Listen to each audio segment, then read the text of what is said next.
No, there ain't no devil gonna be where we go. We gonna wash in the water and save all our souls. Take all the children where flood waters rolling. Ain't no devil gonna be where we go.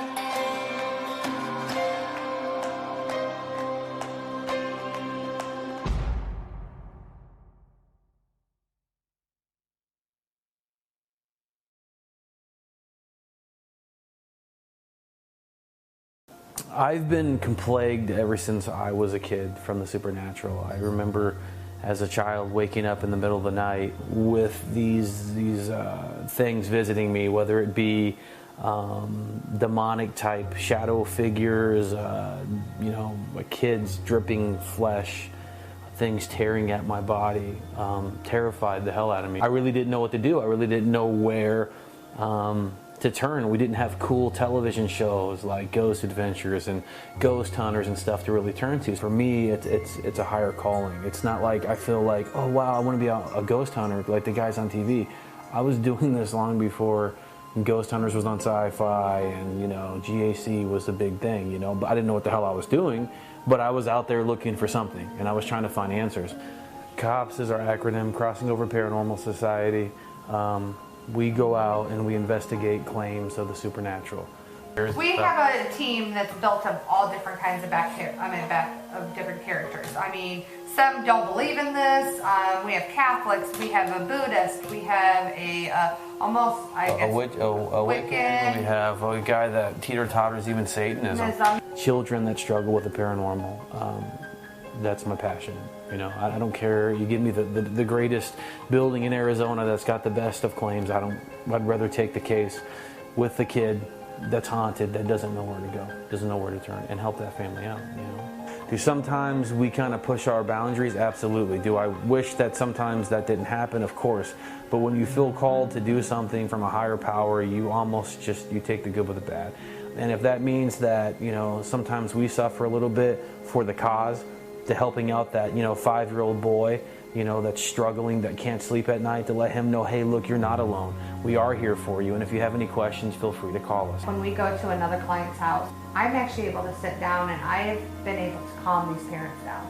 Just being person to person and giving my experiences. And that's what they really want. They actually want the stories. They want to hear our life story as well and be able to help them. So when we actually go in there, it's never, oh, here we go, we're done, goodbye. We always say a comment, and he always makes sure that they hear it. This isn't goodbye. This is hello.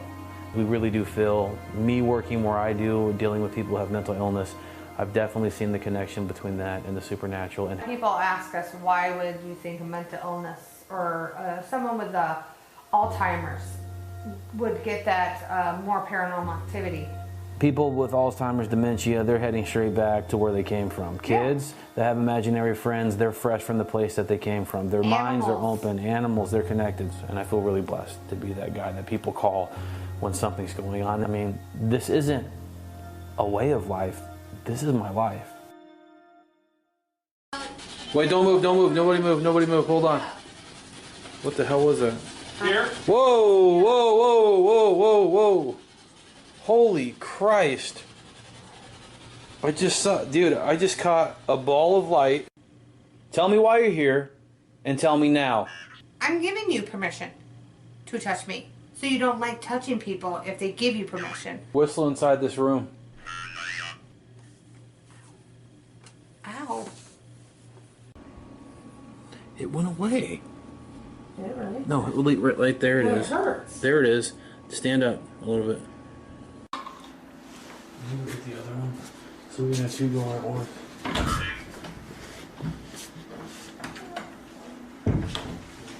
Whoa. Shit. It's strong fast. Wow. Yeah. It's a touchlight. Someone touched it.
Put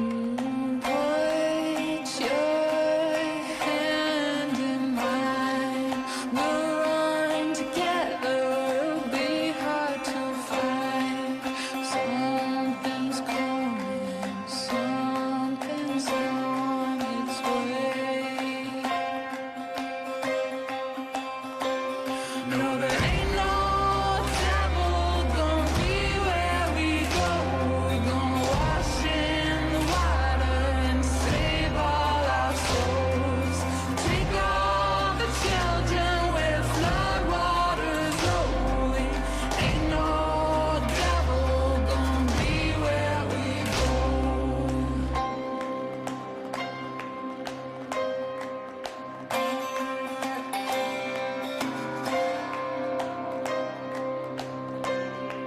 The moon is rising, dusk is at our door. With darkened horizons, won't be scared no more.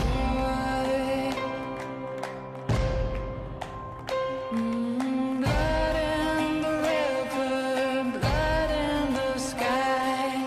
None but the holy won't leave you behind. The moon is rising, tomorrow the sun will be born.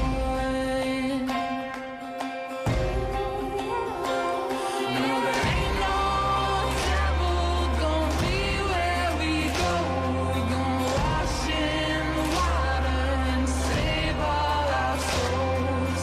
Take all the children where flood waters rolling. Ain't no devil gonna be where we go.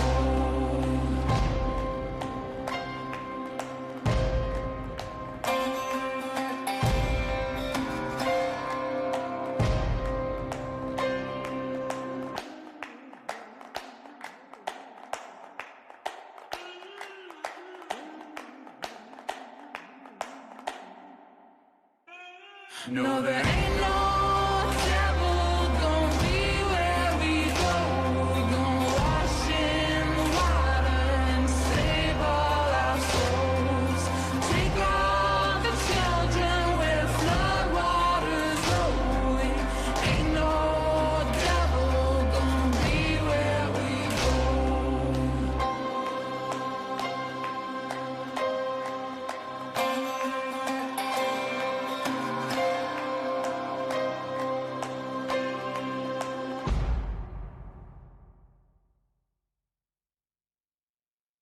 You're listening to Mystic Moon Cafe. The views and opinions expressed by guests do not necessarily reflect those of the hosts, the network, or our sponsors.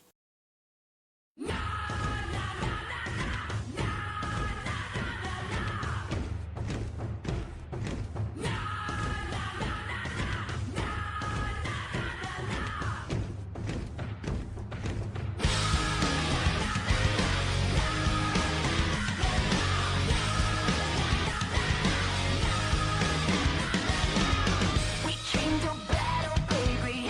We came to win the war. We won't surrender till we get what we're looking for. We're blowing out our speakers. There goes the neighborhood. A little scissor happy, little misunderstood. We can turn you on, or we will turn on you. Daughters in darkness, sisters inside. Welcome to Mystic Moon Cafe Radio. And good evening, everyone. Wendy here. Got June on the line. Hi, everyone. And we are live. Whee! Ooh, I'm so glad we're not dead. You and me both. Well, maybe, yeah. I know what you mean. Oh, my. Well, this is, how has your week been, Miss Wendy? Oh, not bad. Not terrible bad at all. Yeah? Have you been blown away or been swimming around? Not me personally, but a lot of people not very far from me have been. Oh, wow. I know. I keep looking at some of the news coverage, and it looks really, pretty horrible. It is pretty horrible. All over the place, actually. Yeah. I remember before, it was about 1993 when we had all that horrible flooding to where the caskets were kind of coming out of the graves and floating down the hill into the river and all of those fun like things. That. Mm-hmm. Yeah, I think I saw more coverage that it's doing it again. I was like, oh my God. That'd be horrible. I remember I was working down over in Kansas City, Kansas, down by the Kaw River at the Procter & Gamble down there. And one of the pipe fitting jobs. And I was in a sub-basement. We were putting in some piping and what have you. And the Corps of Engineers came through and said, okay, everybody evacuate, because if you see water coming up that one tunnel right there, it's too late to get out.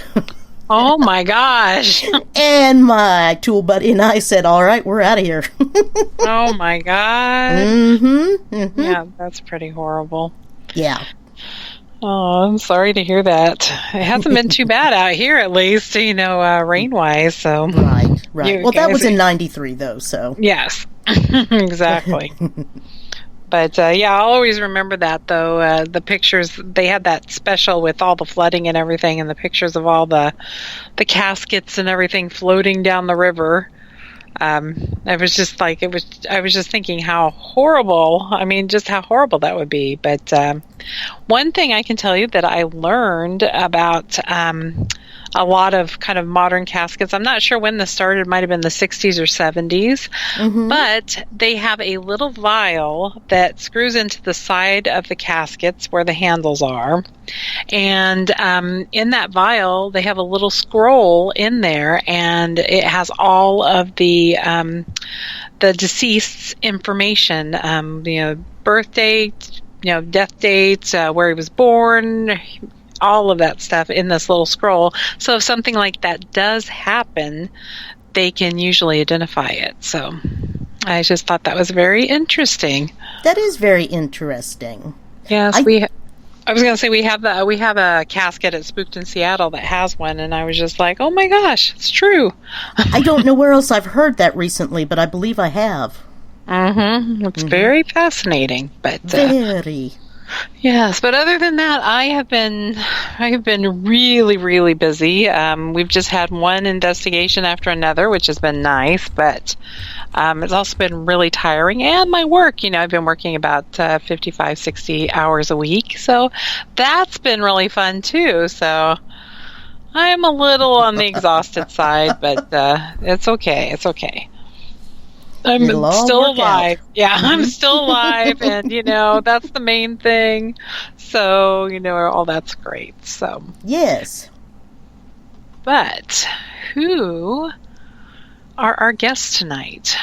Well, we've got Jay and Marie Yates.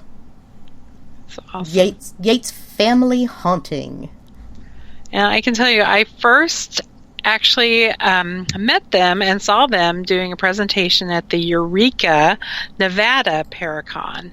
And I just thought they were just really nice people and so fascinating. And I was just like, I would really like to have them on our show. So I just thought that would be great. But and so they were booked. Yeah, that's right. I was going to say, do you want me to start reading, and then we can see if we can get them on? Sure. If you'd like to do it that way. Absolutely. You want to read the intro and I'll call them? Sure. Okay. I will do that. I'll be right back. So this is about the Yates family, and that's called the Yates Family Haunting. Husband and wife, more commonly known for their paranormal encounters, featured on several major television networks, including Travel, SyFy, Destination America, Biography, Travel and Escape, TLC, Oxygen, ABC, NBC, and CBS. They have appeared on many popular reality television shows such as Ghost Adventures, Paranormal Witness, My Ghost Story, Ghost Adventures, Aftershocks, and Haunted Case Files Season 1 through 2. Currently, the Yates are working on several other television projects and documentaries that will draw you in closer to. The Yates Family Haunting. Hello? Oh, hi. We were just reading your biography. Oh, sorry. Oh, sorry. Just ignore me. I'm hearing voices again, but I'll keep reading. Television. There you go. Sorry. All the voices I'm hearing in my head. Sorry, I have to talk to them every once in a while. Although they are not limited to television alone, as they regularly appear as guests at conventions, expos, festivals, and events, sharing their passion and ongoing haunted encounters with groups during Q&As, panels, and lectures. In addition, they both host their very own Guest Investigator program, which allows others to experience ghost hunting and trade techniques. Furthermore, they do ghost talks at several advanced screenings of paranormal-related movies as opening acts. This allowing them additional opportunities to share their supernatural encounters with large audiences with common interests. Do you want me to keep reading, Wendy? Yeah, go right ahead. You're doing so well so far. I'll try. Outside of that, Jay and Marie both lead a successful and experienced team of passion-driven individuals with extremely diverse backgrounds into the darkest corners of the desert Southwest. Their team, Crossing Over Paranormal Society, the Cops Crew, was established after they went through an extreme haunting with little to no help. Their mission is to seek only truth, understanding, and proof of the paranormal by any means necessary. Furthermore, focusing on only the most extreme of hauntings with a passion for helping families struggling in silence as they once did. Jay, coming from a background of being haunted since birth, and Marie inheriting those hauntings in marriage. Jay grew up plagued by the supernatural and struggled daily as a child to make sense of it all. These struggles led him to become self-educated about the field of paranormal investigations and research. In mid-August 1999, Jay suffered a near-death experience and forever changed the direction in his life. Jay became a reverend and soon after was pushed out of his church for his belief in the paranormal. Heard that story before from several people. Soon after Jay left the church, he met Marie, a die-hard skeptic of the supernatural, but now she has become a full-blown believer in the paranormal. After meeting Marie was thrown into a world that she didn't know existed. They were and continue to be haunted today. Although they have learned to live in harmony with both the living and the dead, the hauntings no longer control their lives. Their trials and tribulations with the supernatural have become their testimonies. Write this down. The Yates experiences professionalism, knowledge, and years of involvement in this field provides them with many opportunities to speak on many platforms. Their personal accounts of their ongoing haunted experiences continue to captivate audiences in lecture halls, expos, conventions, festivals, television, radio, news panels, meet and greets, and special appearances year-round. And you can find them on their website, yatesfamilyhaunting.com. So welcome, the Yates family. Hello. Hello. Hi, Jay and Marie. How are you guys doing? We're doing good. Can you hear us okay? You sound great. Okay, good. Okay. It's nice to talk to you again, June. You too. It's like, in my ears, you sound great. Wendy, how about in your ears? Oh, yeah, they sound very, very good. Cool. It is. It's pretty clear. It's kind of odd. We don't usually get this. Yeah, no. Good. Usually we always have to try like 2 or 3 times to do radio shows anymore. Yeah. We understand. Been there a bunch, yes. Yes. Been like, oh my gosh. Or we don't have any sound at all, which is even more fun. Well, I don't. Oh my! No, I was just telling everybody that when I had heard you guys speak at the Eureka, Nevada Paracon, I was like, oh, we got to get them on our show. Well, thanks for having us. I really appreciate it. That was a good event. I enjoyed that event. That was actually. I can't wait till this year. Yeah, he's got to I go know. on this year. Yeah. And especially in November. Right. That's even better. Woohoo! I know we might actually get to see some snow because we're here in Arizona. We don't see it down here in Phoenix. Oh, true. wow, that's true. Yeah, I'm not a fan of the 100, I think it was like 110 or something. It might not have been that hot, but in my head it was, 120, 150. But people would say, but there's no humidity. I was like, That's what they say out here. yeah, so it's like an oven. You're just standing in an oven, that's all. But That sounds. And it sounds like everybody's like, oh, it's just dry heat. You can deal with it. Well, you try standing out there in 120. yeah, exactly. So, but we just really appreciate you being on our show because we just like to have our audience kind of get to know you a little better. Well, we appreciate it, the invite. So we're excited. Awesome. Fantastic. There's a Michelle LeBaron in the chat room who's... Hi, Michelle. She says, you are going to see some snow, and she loves you guys. Love you, Michelle. Love you, Mish. Oh, that's awesome. And Jacob says that we sound good on the website, so that's good, Oh, too. that's even better, yes. Wow. There you go. Mm-hmm. Oh, wow. Yeah, the So- planets have aligned for us. Yes, exactly. Thank goodness. It's about time.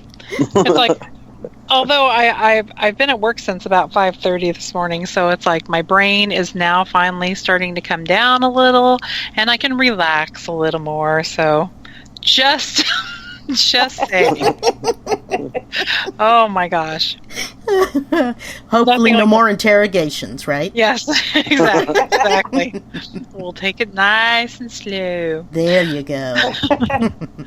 So, I was just wondering, would you guys just kind of like to, tell something about, each of you tell, something about yourself and just kind of, I was going to say, just tell your whole life story, if you'd like. Whatever you like to do, because we'd just like to hear a little more about you. Yeah, I guess it'd start out with me. I mean, as that long bio kind of talked about it somewhat, is I kind of grew up haunted and experiencing paranormal phenomenon that I really couldn't explain. So as a kid, I was visited by majority children spirits. And they would come at the form of what they looked up as at their moments of death. So whether that had been by way of drowning or getting hit by a car Man, or that's horrible. fire. So I would see them, but they were nonverbal, so they would never speak. So I didn't know really what was going on. And as a kid, I was super confused. And when I first remember this happening, I thought kids were in my room, and I didn't understand why they weren't talking. So to me, they were like trespassers, people inside my home. And this is going back to like 4 or 5 years old. Where I'm seeing these things, not understanding it, and I'm going to my parents and saying, "Hey, look, this is going on," and they're kind of looking at me like, "Okay, you got a really great imagination. Nothing's really wrong with you." But that led to me having psychological evaluations, to which I was cleared by all the way up into the age of. I think my last psych eval was before I started with the sheriff's office in 2005. I still think they should redo that. I think it's crazy. So, and I kind of grew up with that throughout my entire life, experiencing that. As I got older, some of them became more verbal.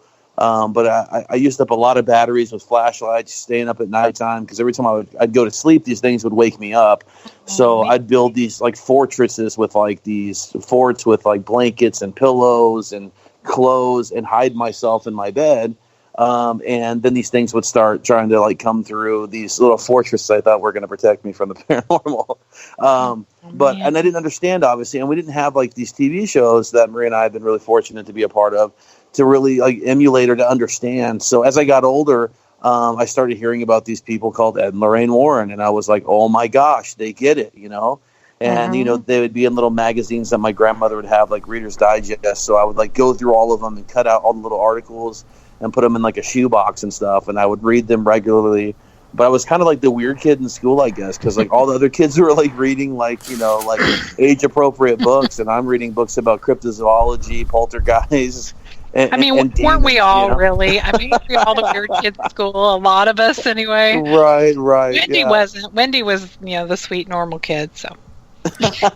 Well, I mean, mythology, so it was kind of like ghost stories. That's Well, true. there That's you true. go.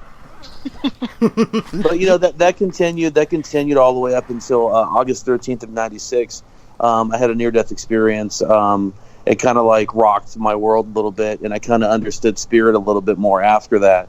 And I felt compelled to get into ministry, and I did, and I loved it, and I really felt called to do that. But unfortunately, the church was not really happy with the fact that I would speak about ghosts and the paranormal, and I would entertain conversations after ministry about these things that were happening to people, and they looked at it as evil, and everything was demonic. Yep. And it just got to be so stressful and so disheartening, and they looked at me as if I was a depressed individual or somebody that was disturbed, and I'm like, no, I'm just educated. You know what I mean? Like, I understand. I've been through this. So like and it was disheartening, and then I kind of walked away from that, and then I met Marie shortly thereafter, who had no clue anything about any of this stuff. So like that was in 2002, right? Yeah. Yeah, my childhood, I was actually one of those children that had a normal life. I was the one that watched. I read those books like Little House on the Prairie books. Yeah. I read those too. I did too. Yeah. I did too. Are you there, God? It's me, Margaret. I honestly, the only ghost I ever seen was probably Casper the Friendly Ghost on cartoons on Saturday morning. To be honest with you, so that tells you my age, though. That's sad. But the cartoons were only on Saturday. Younger than us. Come on. But to be honest with you, I mean, it was. I had an autistic son from a previous marriage, and it was. To be honest with you, even before I met Jay, my autistic son always talked to things, but I always thought it was just, he's autistic, mental illness. That's what it is. And then when Jay and I when we met, him and Stephen bonded. So they started seeing the exact same thing. So, and then their relationship really got close. And Stephen rather wanted to be with him than me. Oh, so, you're like, wait a minute. Yeah, I know. Mom got jealous. And so I actually started trying to learn more about the paranormal, find out what it's all about. Plus, Jay told me more and more stories. And the more I actually was around it, talked about it, learned about it, I started having experiences myself. And funny thing is, Jay and I, when we were talking, and it was just recently, we've been together, I can't even tell you how many years now. How many years? Like, I don't know, 17, 8 years now. But we, when I was younger, all the locations I would go, and I don't know, I was just one of those kids that liked to go places that you're not supposed to go. Nothing to do with ghosts or anything like that. But funny now, because we are in the paranormal field, I'm from Indiana, and there's all these places now that I used to go and mess around with. Is now where people are having events and they're haunted and stuff. Oh, and I'm like, wow. So I guess I always wanted to be around the paranormal, just didn't know about it. Didn't know it. It was calling you long before you found out.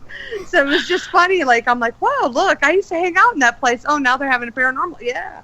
So, You're like, yeah. You wonder. I know. I guess it was calling for me, and I just ignored it all my childhood, I guess. I don't know. But I will say, I don't know why I didn't run the first time Jay told me about his experiences and stuff. But to be honest with you, I think it was just how he bonded with my son and everything. I always say, to be honest with you, it's hard when you're a single mom with children. And when you start dating and all this kind of stuff, to be honest with you, he fell in love with my children before he fell in love with me. So I knew he was a keeper. Definitely. Oh, that's so nice. Yeah. Even though he's a pain in the butt now. Could say that now after so many years. Yep, indeed. Now, Marie, can I ask what level of autism your son had, or? He's high functioning in a way, but the problem, what's wrong with he has mental illness mixed with it.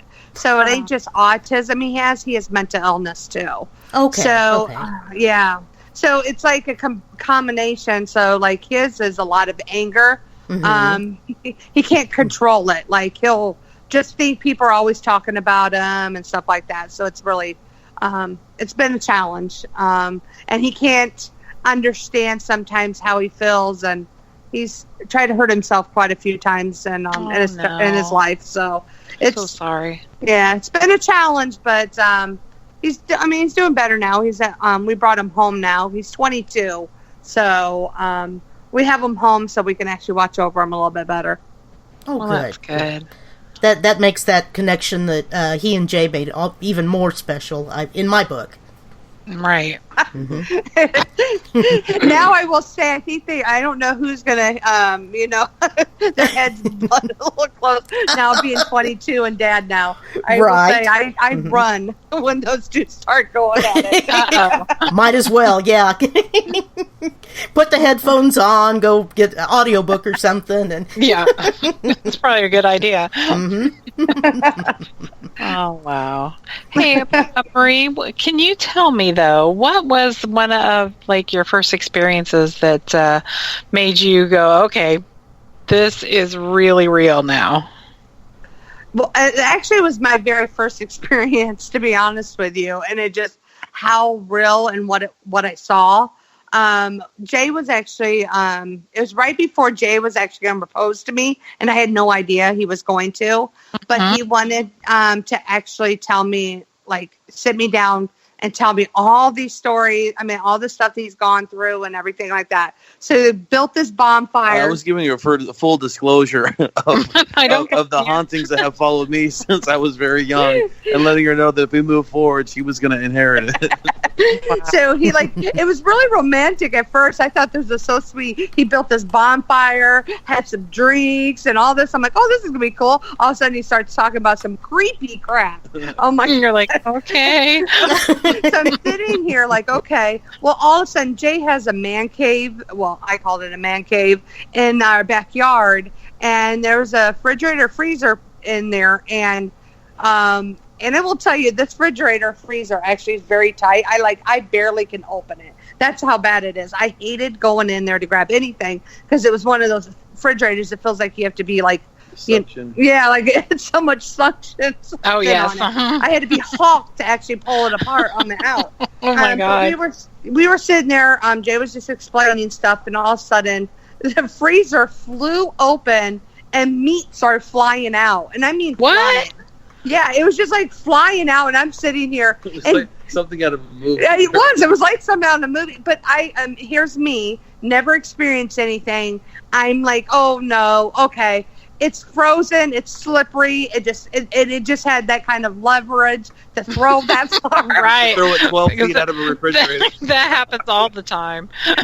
I'm sitting here finding every excuse, this reason why I did it. So I'm like, oh, it's just whatever. Let's put it back in there. Make sure we stack it correctly so, it won't open. And I was like, okay, maybe this is coming on this finally. And we're like trying to mess with the freezer again. And for us, it was hard to open again. So we're like, okay, whatever. It was just something happened. We went, sat back down, and Jay started talking again. And all of a sudden flew right open, and the stuff went flying again. And I'm like, and here's me like, okay, bullshit. I'm like, what's going on? You're thinking he had it rigged. I know, little in a propelling. way. I'm like, there's no way this is happening. No way. And I was like, okay, I'm like, okay, I got creeped out, to be honest with you. So I was like, I'm going to go check on the kids. So I went to go inside the house. And when I was walking up to the side entrance, I seen like this, creepy creature. It looked like a troll, like gargoyle. I don't even know how to explain it. But full body thing. And the eyes were the blackest eyes. It's so dark. And I'm just staring at it, and it's staring at me, and I'm like, I couldn't say nothing at first, and then I guess I started screaming, and I honestly didn't even know I screamed. But Jay came running, and it was just like, But honestly, like, she was new to Arizona, so my first instinct was like, okay, you probably saw like a javelina. You saw like, I don't know, something weird we have out here. On like, 2 feet, yeah. And she's like, yeah, on 2 feet. That's real funny. But the Roadrunner, deformed. Yeah, anything. Something like your mind is going crazy now. Yeah. Now you're hallucinating. So as I was walking up closer to the gate where she had seen it, like, and we've experienced as investigators, a lot of us have, to where it almost feels like a blanket of just dark energy just kind of falls on top of you. And as I was getting closer, it just got more and more dense and dense and dense to the point to where it was hard for me to keep on walking. And as I got to the gate, we had lawn lights that ran off of a box that went into the wall. Well, these lights started to pulsate like super bright, and then they would dim down like real low.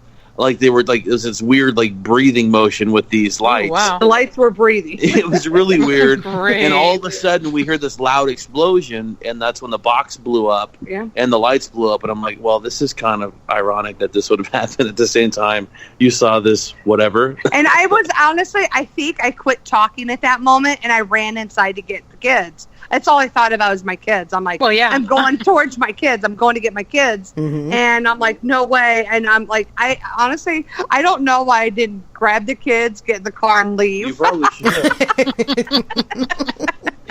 I think something was keeping you there. I guess. But after seeing what I seen, it was just like, it made me actually wonder and just want to dab more into it and find out why. Sure. Why did that come to me? Why was that, there that night? That's what started my whole research, I think.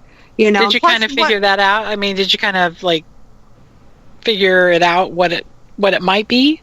Or I think all these years later, we look at, when we read things about and hear stories about elementals and things like that, I don't know that it was in, do you think it was something? I've always said, I don't think Jay, to be honest with you, I've been thinking a lot of times with our things is, I think Jay, since he was really young, had something very, not very good that's been around him. And to be honest with you, I think it shows itself sometimes.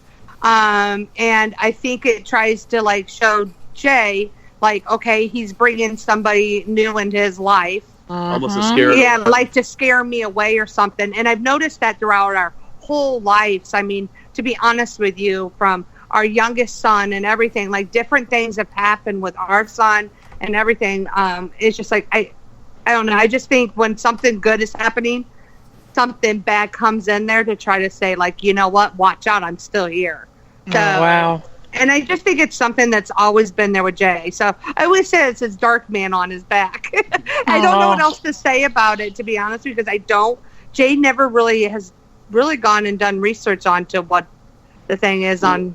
You know what, for me, I think like just growing up with it, and as I was younger, seeing the children, later on it kind of graduated to seeing this tall, dark man. It's funny how you say that. About 9 foot tall shadow that would just appear staring at me, and just gigantic shouldered. It wouldn't move, wouldn't talk, wouldn't say anything. And it would generally happen in some of the, the more trying times in my life. But I definitely feel like I do have some type of attachment that happened to me somewhere along the line of my life.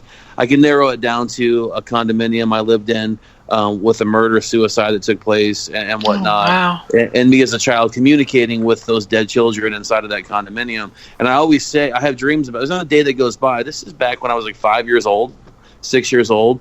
That I don't even think about that location. So I think about it like almost every single day and I second guess like the conversations I had with these dead kids there, and it's like one of these days I would love to, as an investigator, years later, obviously, with much more experience, go in there and kind of confront that one of these days. And I never really talked about that before. It's kind of weird that came that's up. why I said I don't push him with it, because I think it's something that he needs to deal with, like Right. somebody that has their own personal thing, and it's just like I've never been the type that's going to force him to do something. Yeah. He needs to do it on his own to do it. So Right, that's right.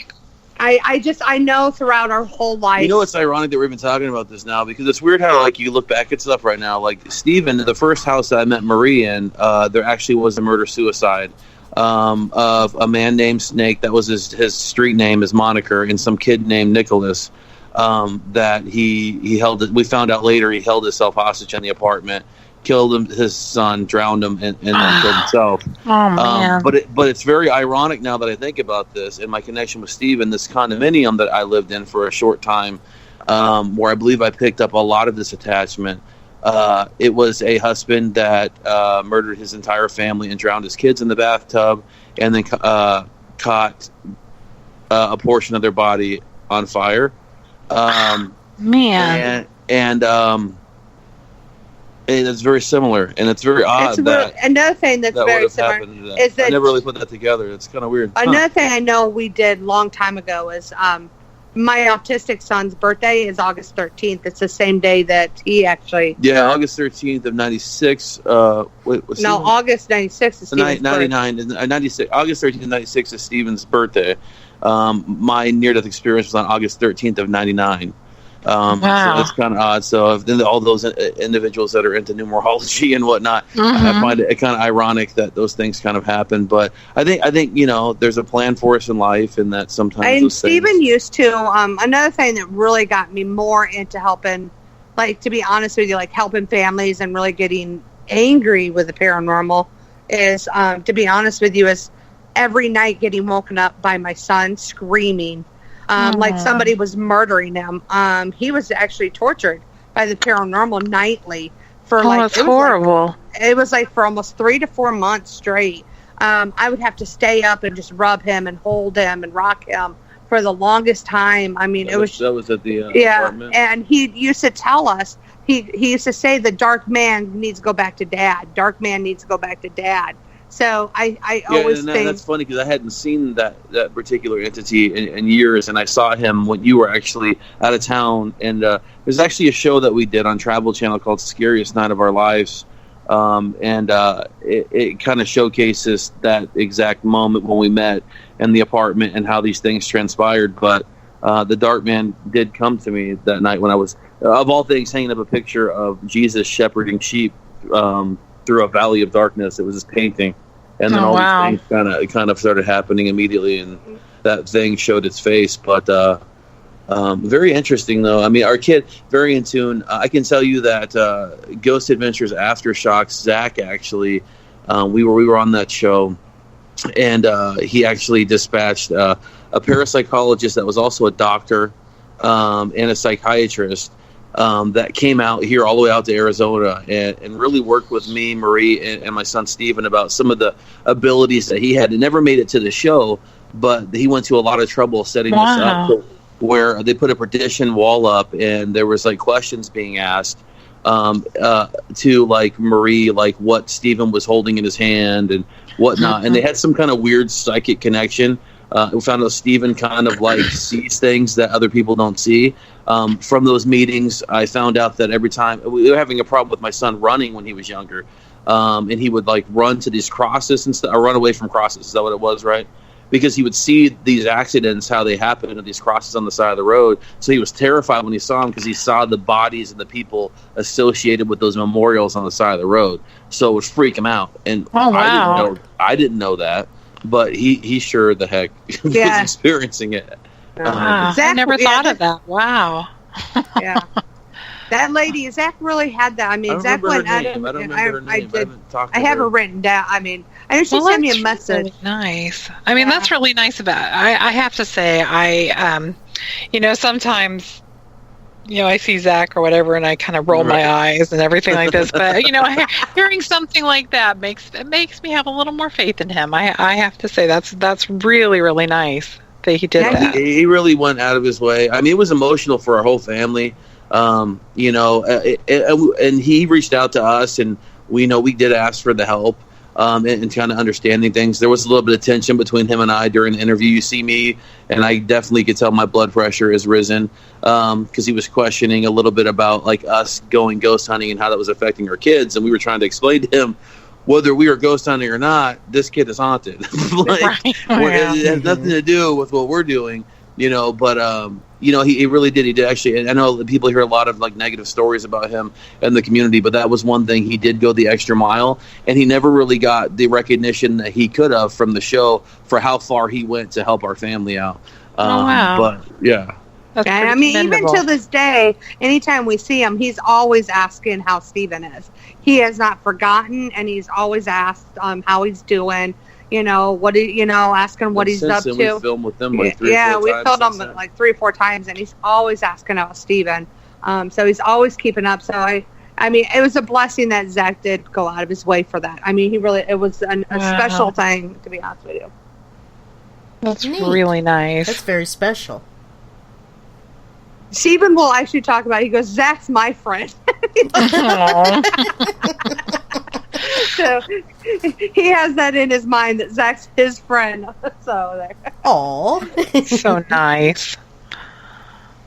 So, when did you guys, I guess you probably put Crossing Over Paranormal Society together, the cops crew? Yeah, we did that. Contrary to what you see on some of the shows, there's a TV show that we did for 2 seasons now, Haunted Case Files on Travel Channel, and on the show it says Jay and Marie founded Crossing Over Paranormal Society in 1999. Well, in 1999, I was catching almost a trespassing charge for breaking into some guy's backyard that was allegedly haunted and running from the cops when I was a teenager. So they let me off.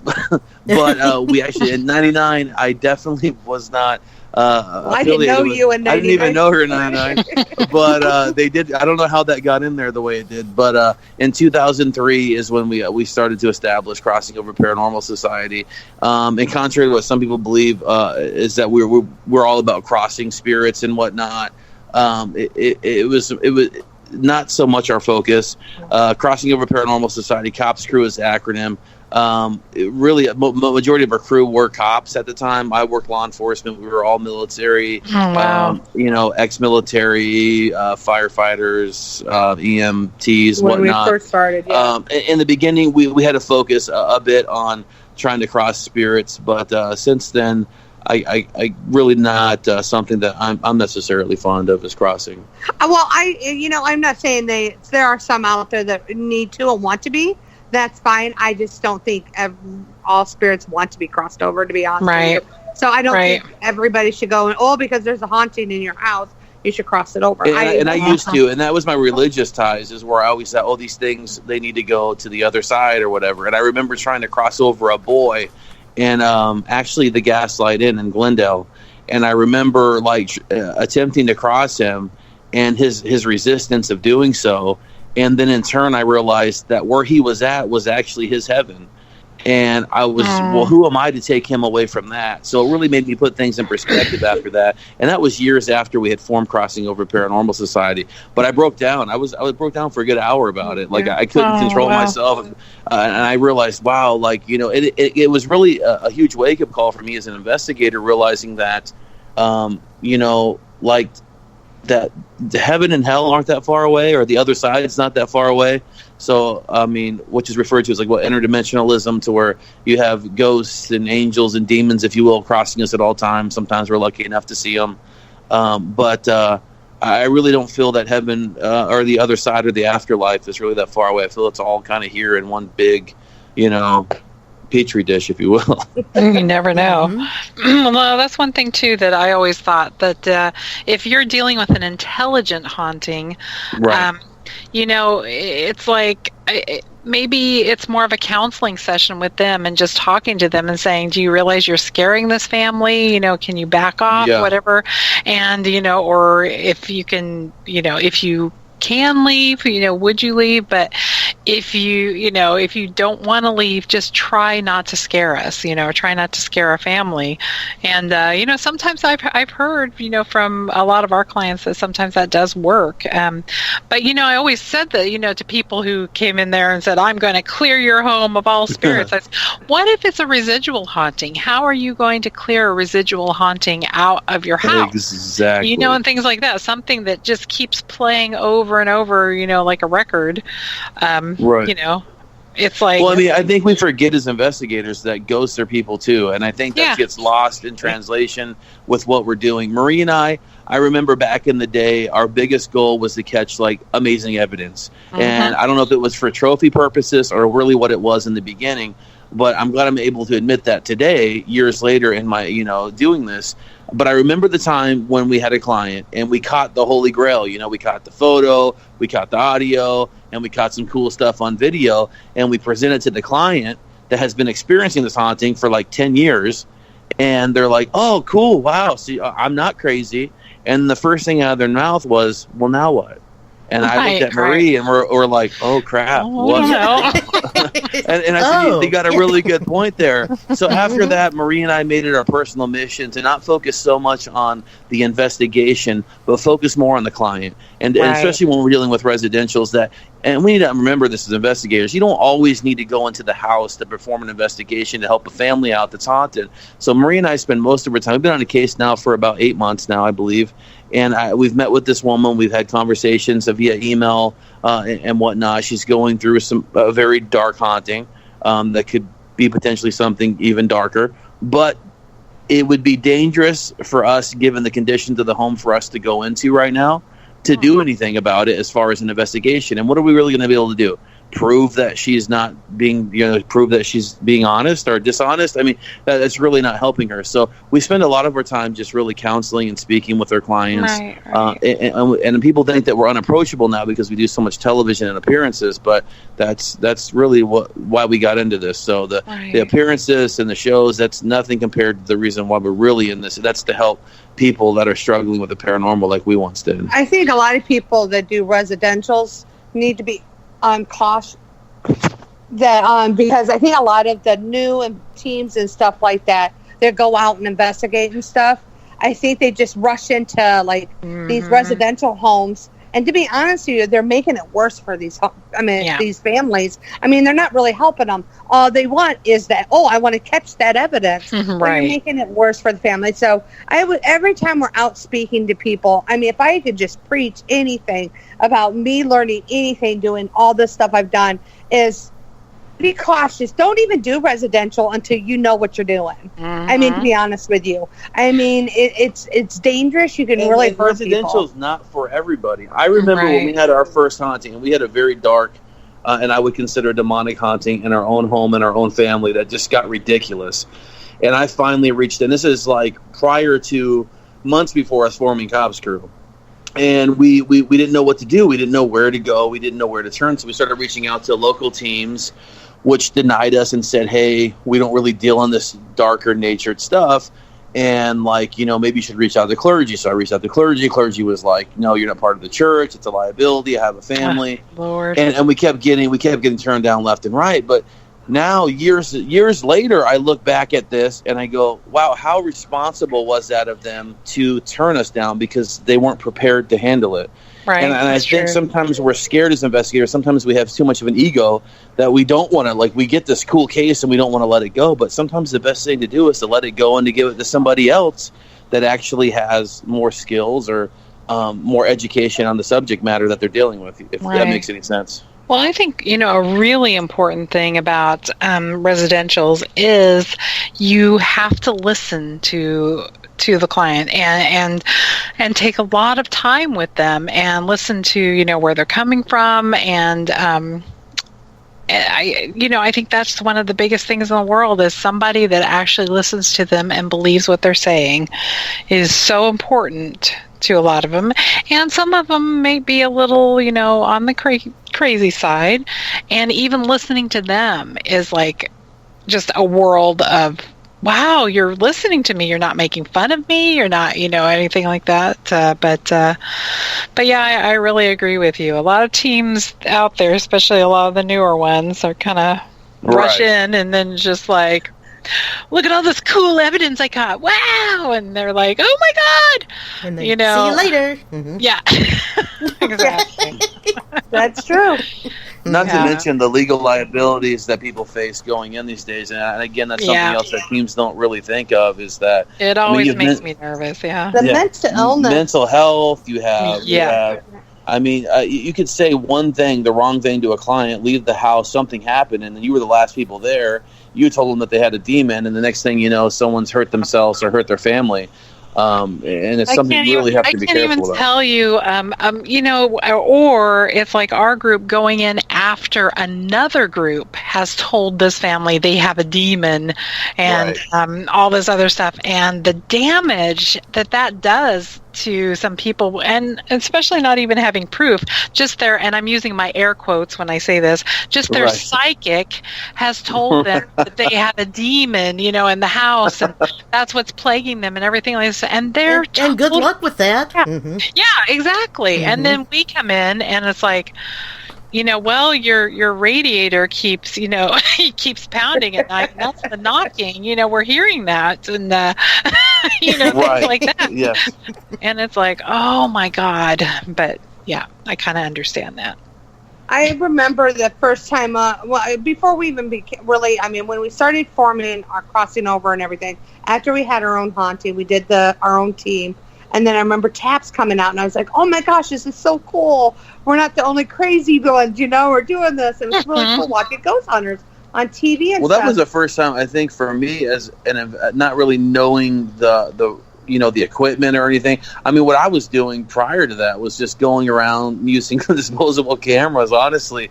And I was just, it was just awaiting personal experiences, and it was more just curiosity. But then when you have your own stuff, especially with a family, you really, and you feel like... I just remember going into some of these clients and I'm like, well, you're not going to sit here and just tell me it's the, my house cracking and all this kind of stuff. And I'm like, you know what? If you think your house is haunted, your house is haunted. That's what you believe. Right. I'm not going to sit here and call you a liar. Yeah. Never, ever going to say that to any of my clients. If I go to someone's house, they believe that, then that's what they believe. I'm not going to sit there and tell them anything different. Now, they probably aren't going to listen to anything different. If they believe their house is haunted, they are going to believe it's haunted. So the majority of what we leave with clients like that is we didn't find anything during our time here. And, and we'll do multiple visits or whatnot. But it's like... We try to counsel. That's a lot. Right. I meet a lot of our clients at Starbucks. Oh my goodness. I had to quit telling Starbucks and go to the park now because I put too much weight on drinking Starbucks. I was like, okay, no more Starbucks. Let's just go to the park and walk around maybe. Yeah. Meet you at the gazebo.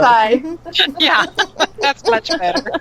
Actually, in fact, one of our clients earlier on with Cops Crew is now our case organizer. So she's actually the one that now deals with all of our clients before we even go out there and even speak with them or meet with them or talk to them ourselves firsthand. So, and we thought that was kind of important, too, to have someone that we have worked with before and had positive results, enough so to where they were willing to come aboard and help us in such a way. I think it's like what you said. It's like they just want someone to listen to them and talk to. To be honest with you, that's what they, on a lot of these cases are. A lot of people don't realize if every investigator would honestly be honest, when you go to these cases, most of these have something to do with mental illness, adultery, divorce, teenage children in the house, drugs or something like that. It's all that kind of stuff. It's pretty hard too, because like when I worked law enforcement, I worked from 05 to 15. And now I work social work. So it's I walk into some of these places and I'm like, oh my gosh, and it's really, we actually recently we had an elderly woman that I think she had another team out, or she had a psychic out, and told her all this kind of stuff, and I believe took money from her. And then we go there, and then we realize, oh my gosh. Well, we only went out there just because we get face to face with her. Yeah. But she really wanted to see our equipment, so we're like, okay, so for play, I guess, in a way. And to make sure she was okay. Yeah, to make sure she was okay. We ended up having someone. We finally sent for a welfare check for her. But that's the responsibility I think we need to all have as paranormal investigators when we find people like this that might be going through something. And this lady was alone. She didn't have any family. She didn't have anybody.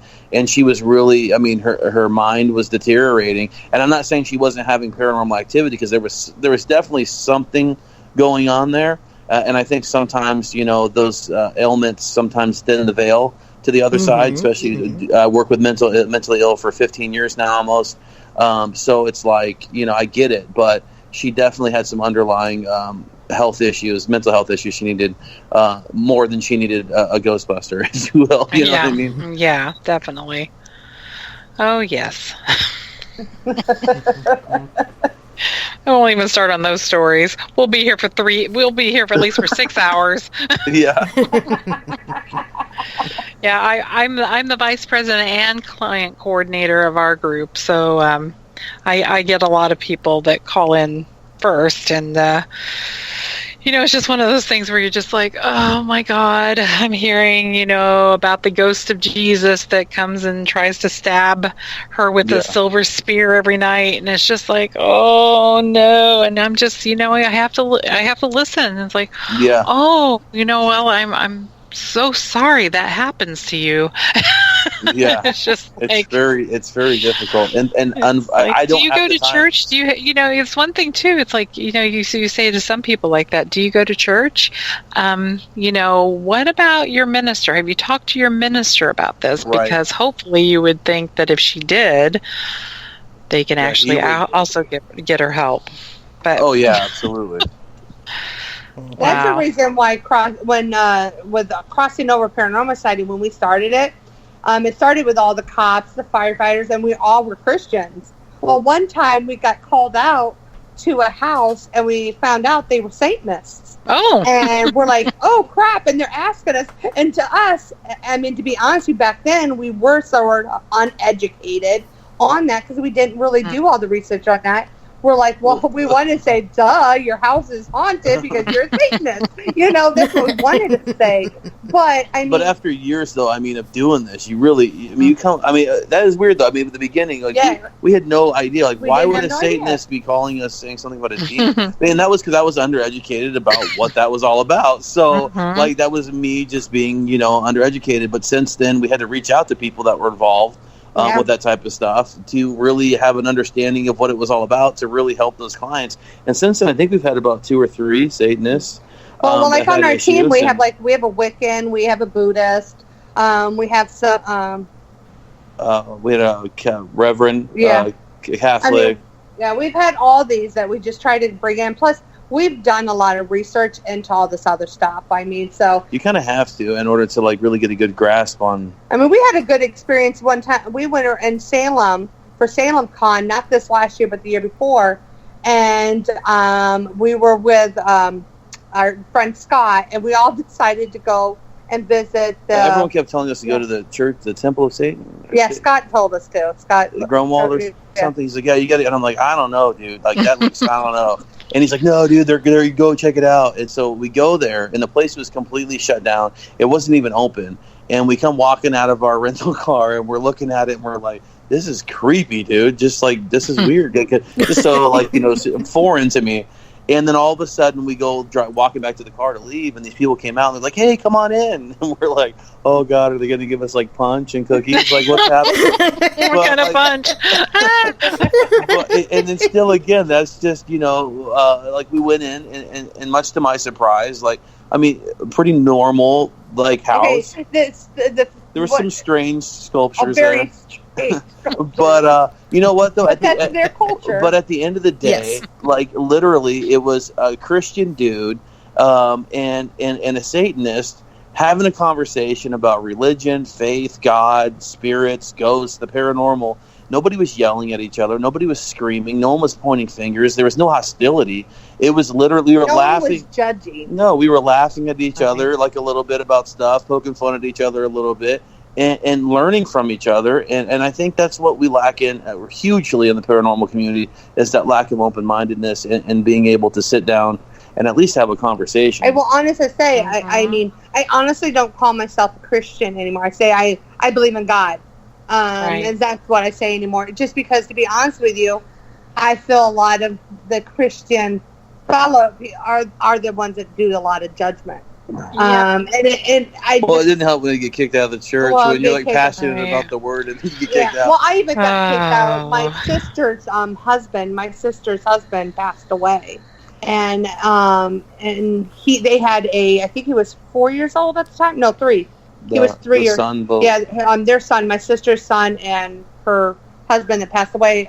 Son was 3, and when he passed away, Jay and I took him home with us because my sister was with my mom that night.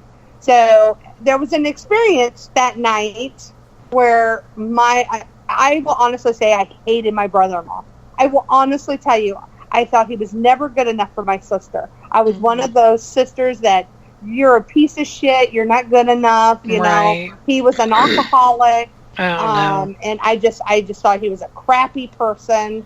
And so I hated him, to be honest with you. I'm not even going to, you know. Well, he came and visited my nephew that night, his son. And my nephew actually told us all about it the next morning. And it was actually crazy. It was probably about 2 to 3 o'clock in the morning, and we had a prayer candle going, and we were up late, and we heard a loud knock at the door, and it happened once, and then it happened twice, and then it happened a third time. And I got up and I looked at the door. There's nobody there. I went and sat back down on the couch because we were out in the living room, and knocked again. And I think Marie's the one that said, if that's you, Dwayne, go ahead and come in. No, you did that. No. Or I did that. Yeah. And as soon as we said that, the prayer candle exploded, if you will, on our counter, which was kind of terrifying. Yeah. And we were like, oh my God, what did we just let in our house? But we kind of didn't think anything of it, cleaned it up, went to sleep. And then the next morning I went in there too. And I woke up early because I knew my nephew would wake up early. So I went in there to check on him, and he was crying. And he looked at me, he goes, I wet the bed, I'm so sorry. I'm like, it's okay, honey, don't even worry about it. And I'm sitting here, trying to comfort him and everything. He goes, don't tell nobody, but my daddy came and seen me last night and told me everything's going to be okay. Aww. And I was like, and at that moment, I actually was like, you know what, Dwayne, you're a good dad. And yeah. I actually, for a moment, was like, okay, all that hate I had for this guy, he was a good father. So I was like, I can't damn the guy for it. So when we had the funeral, we were going to have it at this Baptist church, because that's what I grew up as, a Baptist. And the pastor, I was going to tell, he was asking, it's so weird, he was asking us what we were going to talk about. And I was going to say what I was going to say, and he was like, what are you, a Satanist? What are you, a devil worshiper? You're not talking about that in my church. And I'm just looking at him like, really? Wow. So I think after that moment is when I was done with church. I don't think I ever went. Yeah. I just call it, any man-made religion anymore. I just can't tolerate. Too many politics involved, really. I mean, I get a question. Maria and I get questioned about that an awful lot. We have people that reach out to us, either really angry at us or really grateful that we take the stance we do with this. We just had one recently reach out to us that was like, my pastor says I'm going to hell because I believe in the paranormal and I believe that it's not all demons. Right. And, and then they're scared to death that they're going to be damned to eternity in hell if they, pursue this field. And it's you really have to kind of break it down for them, and it's difficult for people, and I'm not trying to convert people away from any kind of organized religion or anything. I grew up as Baptist, and I know how they are, 100%. I know what's in their mind. I remember getting preached to as a teenager that I forget what record played backwards was the devil talking to you. Oh, well, which one was that? Because I remember, didn't we do that when we were young? All of a sudden it was a record and we tried to play it backwards on the record player. I think so. I don't remember. Which was that? I don't remember. I really don't. No, it was I don't remember. It was a band. I remember it was Kiss or was it Marilyn Manson? No, he wasn't there yet, I don't think. Oh yeah, he wasn't there yet. See, I don't know. I just remember maybe Alice Cooper or yeah, it could have been Alice Cooper or something. But they said if you played it backward, it was the devil talking to you. And I'm like, I just wanted to say, how stupid are you? You play any record backwards, it's going to sound like a devil. I mean, come on. I mean, it's just it's so stupid. Yes, it really is. I remember I wore a mini skirt one day to church, And I got called the devil child, and I'm like, oh my gosh. And I'm like, you really? And that was like when I think I just, you know what? I'm never, anybody, like my mom, she's still Baptist, and will totally, you know, and she loves what Jay and I do. She respects us and everything. We totally don't agree on a lot of different things and method in life. I'm the type of person that whoever you are, that's who you are, and don't be shameful of anything you are. Amen, sister. I don't think anybody should be judged for who they love, who they are, or anything like that. Amen again. Yeah, don't discriminate. Hallelujah. Yeah, I've always been like that. So I agree. And I'm glad I raised my children that way. Me too. More children like that. Yep. Yeah. So I just think Jacob's more saying, people need to go like that. It might have. He thinks it was Black Sabbath or Iron Maiden. I honestly think that there were several of them rumored to do that. Yes, I think so too. For record sales, I think, because a lot of kids bought that because of that reason and wanted to play it backwards. It became oh a my publicity God, stunt. I heard it. Yeah, I think it was even a group that I don't think anybody would suspect, and I'm thinking like it was even Chicago or something, but I know that, John Denver. Yeah, now that would have been really awesome. Yeah, my mom was in love with John Denver. I remember when he actually died. I remember my mom calling me crying like, I thought my dad passed away. And she's like, John Denver just died. And I'm like, what? Like, oh, no. Well, shoot, yeah. Oh, my gosh.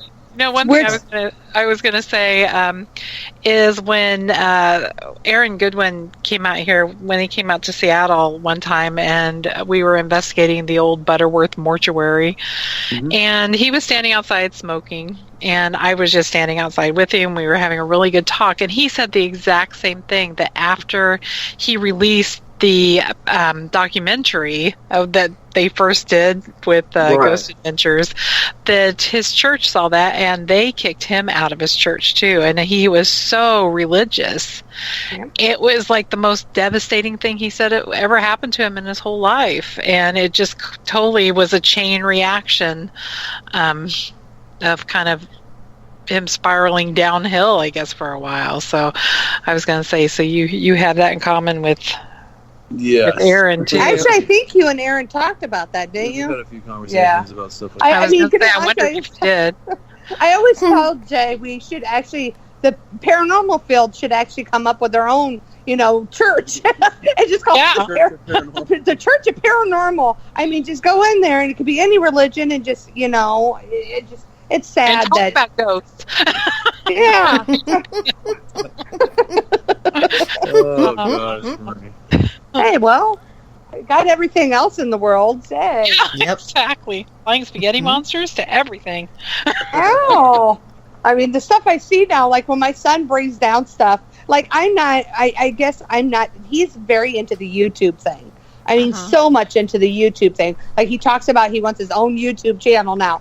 I'm like, that's a big thing. And I'm like, oh my gosh, that's all he talks about all day long. And he tries to film himself for this YouTube thing. And I'm like, oh my gosh. But Mom, they got famous for being on YouTube. And I'm like, okay, Brand. Kids these days, I'll tell you. I know. I remember he sat down with me because he's off school now. He's starting his senior year this year. He said, I came down here for my lunch. I work from home. I'm a travel agent. So I came down and sat down and was having lunch. He goes, Mom, what did you do on your day when you were home at school? I was like, I was outside playing. He goes, what do you mean? What do you mean? I never was indoors. I rode my bike. I roller skated. I jump roped. I played in the mud. I mean, he goes, huh? He goes, did you play on the computer? I was like, no, there was no such thing as a computer when I was little. Exactly. If there was one, it was the size of a whole, room. Yes, exactly. With the big reels on it. Yeah, exactly. Oh, man.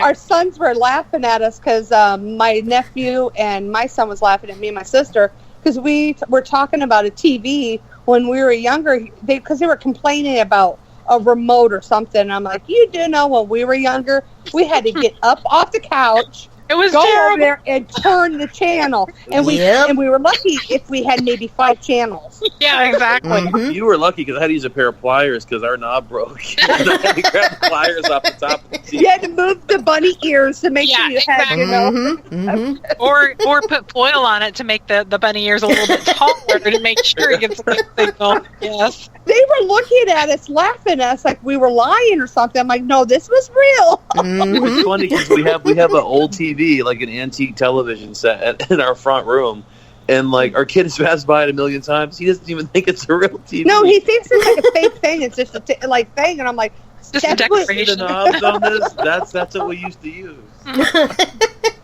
Now all you got to do is talk. He goes, but Mom, all you got to do is just talk to the TV now, and it comes on. I'm like, yeah, must be nice. That never works for me. I know. How did we survive? Just, you know. I know, it's funny. Because we should have been dead because I used to drink out of garden hose all the Yeah, time. me too. Me too. Yeah. Maybe that And is I never what's wore wrong a with us. seatbelt. Damn. And I never wore a seatbelt. Nope. Nope. I think most No- of our no guys helmets growing on up, the they didn't bicycle. have seatbelts. Right. Yep, Yeah, no exactly. helmets on bicycle. I think everything I touched had lead paint in it. Yeah. Yes. Exactly. Yep. But I didn't eat it. But so. No. No, I didn't eat it. Yeah. Well, I remember when I was like, maybe 3 or 4 years old, and I was like jumping up and down in the back seat while my dad was driving, and walking back and forth. No one thought anything of it. I used to sleep in the back window of my Yeah, car. exactly. I remember this huge van that my parents had, and my sister and I thought it was the coolest thing because these chairs went around, and we used to have like little fun running around in the back of the van while they're driving. Now the kids got smartphones and Netflix Oh in the my back seat. god, this is amazing, isn't it? Oh No, my god. Yep. life has changed. Indeed, it has. The paranormal field has changed as well. I will say that. From Oh back my gosh, then, just in the past 10 years, it's changed so much as far as technology. I mean, like, people always ask us, like, what's our favorite equipment to use? And really, the longer I do this, I start tossing aside all the balls and whistles and all these different things we spent thousands of dollars on, and spend most of my time trying to actually document the existence of a haunting via audio, photos, or video. I mean, realistically, it's great that something makes a noise, but I don't know that that's validating much of anything other than the fact that the thing made a noise. So, I mean, I guess I'm more old school. I guess in my approach I know to your investigation. work. You're doing a lot more work with the ITC, the IVC. It took me a long time to get into the whole ITC stuff because I just couldn't wrap my mind around it. But I've had some experiences now to where I'm kind of like, okay, there's definitely something to this, but it's still difficult for me. I'm still old school. I'll take a recorder and go into a dark room by myself. Hey, Now, what is the ITC? Just like ITC applications. So like, a lot of the apps that are out there right now, as far as like scanning like radio frequencies and whatnot, similar to like spirit boxes and whatnot. Yeah. Yeah. Oh, I'm glad you asked that, June, because I had no idea. I was just kind of thinking, what is? But yeah, that's right. I'm sure Jake would know that. Jake in our Jacob will probably put a link in the chat room for me real quick. He did for the 5 crazy rock myths. So when Jay started using it, I used to call it like ICC or something like that. He's like, Marie, just say it right, and I'm like, okay. Well, a lot of those, I'm still, really on the fence about. I know that I've actually had some interesting experiences with, some things like that, but it's so suggestive. There's so many groups out there that can just pull whatever they want out of it. It's like all of a sudden you hear them listening to something, and it's like you hear it say "bap," Did that say crap? Did that say, it's just like, oh my gosh, what did that say? And they're pulling things out, and you're like, no, I did not hear it. Are they just hearing what they want to hear on these devices? But then I have actually heard, and I don't know if it's just the static that's pulling, the white noise, Right. basically, because, you have full sentences with the same voice. Yeah, it's interesting. Saying things like "save us from the fire," loud and clear and Crazy, right? Yeah, exactly. It's amazing. So, I will say Michelle LeBaron, she actually has a really, remember that she She's got a showed, really I good think you piece. got to see it, June. Remember what she showed? She showed in Eureka. She caught some really good evidence. One of the first times I used, we've been doing a lot of work at Vulture City here in Arizona, and it's an old ghost town. And I turned on the IT. Tell us all about Vulture City after you say this. We can Oh, go yeah, into that too. We had gone out there. It was one of our first visits there, and I was testing out this new application from ITC Legion, and I was, I turned the application on, and I was right by this hanging tree where 18 people were hung to their death, right? And the moment I turned this thing on, I heard a female scream. Oh, man. And I heard what sounded like the noise of a shotgun. It sounded like a shotgun blast. And I'm like, I did not just hear that. And I pushed record on my phone, I think I had in my hand at the time, to record like what was going on in hopes that it would happen again. And it happened immediately thereafter. I'm like, oh my gosh, that's amazing. So there's certain things that happen with that stuff where I'm like, this is weird. Like, it doesn't make any sense. Now, could it be, like suggestive? Possibly. But interesting. It just makes you think and opens your horizon. But yeah, this last year, late last year, we had a great opportunity to meet with the people of Vulture City out here, which is featured on Ghost Adventures. I think probably like 6 or 7 or 8 seasons ago. Yeah, it was like a long time ago. And it was shut down for the longest time. And I've always wanted, everyone always asks, what's your bucket list in Arizona to investigate? And it was always Vulture City. I want to be out to Vulture City. I want to go there. I want to investigate it, but it was closed off. You couldn't get into it. And Marie, every time we went out to film or go to an event, she went to her hairstylist, and like she ended up like knowing this caretaker of Vulture City, and they kind of hooked us up. And then the next thing you know, we're meeting with the owners and managers of the town, and like we've been there ever since. And now we're running events out of the location, and we're doing a full-blown Paracon. We're helping the owners with on September 27th through the 29th. So we have a lot of people coming out there from all across the United States as speakers. So we're doing a full-blown ghost hunt out there, and the town's cool because what the owners did is we really wanted to help them with historical preservation, and they spent so much of their own money, almost I think like $1 million or plus $2 million of their own assets to put into this place, because the place had fallen in on itself. All the buildings were crashed down. It was going to be gone and forgotten. And the new owners had this passion and this vision of it becoming Vulture City, becoming this great place again. And he sought after it, and after all this money spent, he managed to resurrect all these buildings in Vulture City. I mean, almost every single one of these buildings has been completely restored to their original luster. To where now my kids can go there and see what it looked like back in the old days, So it's just something that like I was like, wow, and they never got reimbursement from this. They run day tours out of there. They're only $15 a person to go there to do a day tour to go and check out the location. But they put a lot of money into it, and we're like, well, hey, why don't we continue to help with that preservation? Because they're trying to bring the schoolhouse in. They're trying to resurrect a few more buildings and whatnot. So we kind of wanted to help out with that historical preservation. The way of doing that was to help them host a Paracon there. So it's been really successful thus far. We have a lot of tickets sold. We have a lot of people excited to go out there. But it's not like your normal like ghost hunting event, because literally you have an entire town. So those people who've been to places like Tombstone, it'd be like Tombstone without all the people, all the power lines, and the roads. This place is completely. So you have your highway and then a dirt road that leads to it, no power except for in places to which they do like for generators or stuff something like that. But it's all these buildings are completely restored, and they're spread out across multiple acres. So when people come out there investigating, I know people are always worried about large crowds and contamination of evidence. The last event we did there, we did an overnight ghost hunt where people were allowed to actually stay the night in the buildings. And we had over 60 people show up, and there was not one complaint of noise contamination because everybody was scattered across the entire town. I mean, you have, I think it's 10 different locations, 10 different buildings. We have the cemetery, we have a school, we have the gas station, we have the museum. the blacksmith, the Wells Fargo building, the Like, what am I building. doing? What am I doing? September 25th. Go look at my calendar. But it's going to be pretty cool. Amazing. So we have about, I think, 10 speakers that are going to be out there. We tried to do it like different with the speakers. We really did.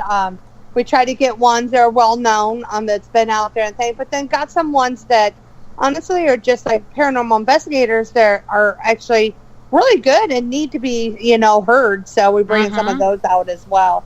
And then we're doing interactive workshops as well. Where people can learn more about like dowsing technology. Actually go in there and be active with them and teach them. ITC technologies, video and audio work. So we'll have those workshops going on all day long. Equipment, all that kind of stuff. As well as we're having the speakers all day long going. And they'll be doing gold mining out there. There'll be a self-guided tour of the entire location throughout the day. Plus the historians coming out to do a tour during the day. You'll be able to meet the speakers. I'm going to meet and greet the day before with live music, food, and whatnot out there. But the general admission just to come out there. General admission for the full day just to come out and see the speakers, the workshops, have access to the full town during the day is only $15. Oh, so, wow. like, it's not a ton of money, and you get a lot for that $15. And you're able to stay there the whole day. And if you want to go for the ghost hunt, right now we're running like a lot of packages. So you can get like the full event. I think it's like for $100 or something like that. So it's pretty competitively priced. I mean, especially for what you're getting Well, yeah. for that. So, and I think we filled up almost halfway full on vendors. Yeah. Vendor tables are only $50. That's 2 chairs, 1 table.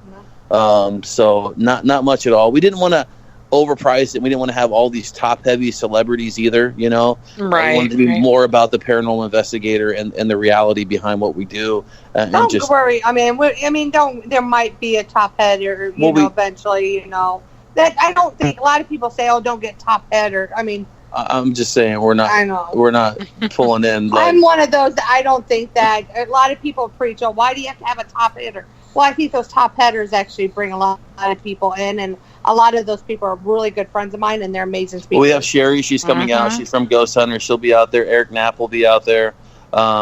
Stephanie will be out there as well. We have Doug McCarnahan. He'll be out there. Michelle, she'll be out there. Yep. Fun. We'll be out Casey. there. Mike Casey. We have actually a YouTuber that actually does paranormal investigations on YouTube. We thought it would He does paranormal files. Paranormal files on it. That's so. Colin Fun. Bowen. He's coming out. So Oh, yeah. I've seen some of his videos. Yeah. Yeah, he's pretty cool. Like we got to investigate with him. We didn't investigate with him. We did a tour, and we tried to. This place is so active that, like, legitimately, we were doing a tour for him that he was trying to film. As far as it just being a quick tour of the building, but as we were doing the tour, the place is so active that we had to stop like the tour process and investigate like multiple times. We couldn't even finish the actual tour itself. We weren't investigating; it was just happening. It was just stuff was happening all the way around us, so it's pretty cool. That is cool. It's a great location. We have recently on our last visit out there. There's a doctor's office that's right next to the brothel, conveniently, and there was a pair of baby shoes that were from the town that were emitting like their own energy, and it was creeping us out. Like, I mean, we were getting like on a K2, like it was a straight red solid. Our rims were going off. Our Gosme, all these things were going crazy off these shoes. We couldn't figure it out. Like, there's no reason for that to be happening. But we started collecting a lot of the haunted objects in the town and put them inside the museum for people to actually see as well. So, but no, it's great. You can go onto our Facebook page and see the live we did there last weekend at the museum. Tons of activity. I mean, unbelievably intelligent responses. But yeah, that's what we got coming on. And then we'll be in Tahoe be in Tahoe in September as well, right, Marie? Yeah, we'll be in Tahoe, Biltmore in for that September. event, for the paranormal retreat. And then we'll be in Eureka in November. And yeah, we're going back to Eureka. We'll be there too. Yeah, we will be there too. Like I said, it's going to be so much better in November. Yeah, At least 90 degrees. I really don't know what the weather is like in November in Eureka. I should look that up. It's that bad. Can Well, he does say they get snow there, so I don't know. But he said there wouldn't be Really? snow on the ground in November. Oh, I don't know. Wow. We'll see. It'll be nice to actually get away from Arizona. Well, actually, it's not bad here in November, though. No, November, it's perfect here. Yeah, it's perfect here in November. It's like 80 degrees. And here, people in Seattle, 80 degrees, that's horribly hot. Oh, it's terrible. Yeah, It was we've beautiful been having 65 to like 70 degrees the last. I don't think it's been above 70 degrees yet. Really? I mean, for since summer that's started. In Washington? That's Seattle, yeah. Yeah. We were just up there in, where were we at in Washington, Marie? We were right there in Portland, Oregon area, and then whatever was on the other side of Portland and Washington. I don't remember. That's okay. That's okay. Sorry. Hey, I got to see some Twilight buildings. That's all I know. You got to go to Forks? Well, I didn't go to Forks. I would love, that's my next thing. They already promised me that, a trip to go that. I'm a huge, and I don't care what people think of me. They could just get my totally a Twilight freak, so always have. I like the shiny, sparkly vampires, I guess. No judging, no judging. Yeah. How many hours did you spend looking for the high school? Oh my and the other goodness! thing? Oh my goodness! We went all over. We were just like, couldn't help it. I mean, I really was. And then we actually, in the town where she lived was actually, I didn't even know. We were driving by and I looked at this building. I'm like, boy, I know that place from something. It's so weird. I've never been in this town.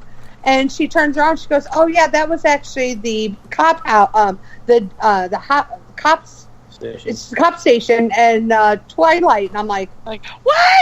What? I'm like freaking out. And I'm sitting here trying to go in my head. I had to deal with this for many hours, just so you know. Oh yeah. Yeah, it was actually. It was something that I was just like, whoa! So I'm like taking pictures, and it was actually like a bank. I was like, hopefully they don't think I'm trying to rob this bank. Yeah, but I was like, it out. I'm touching the place that Edward touched.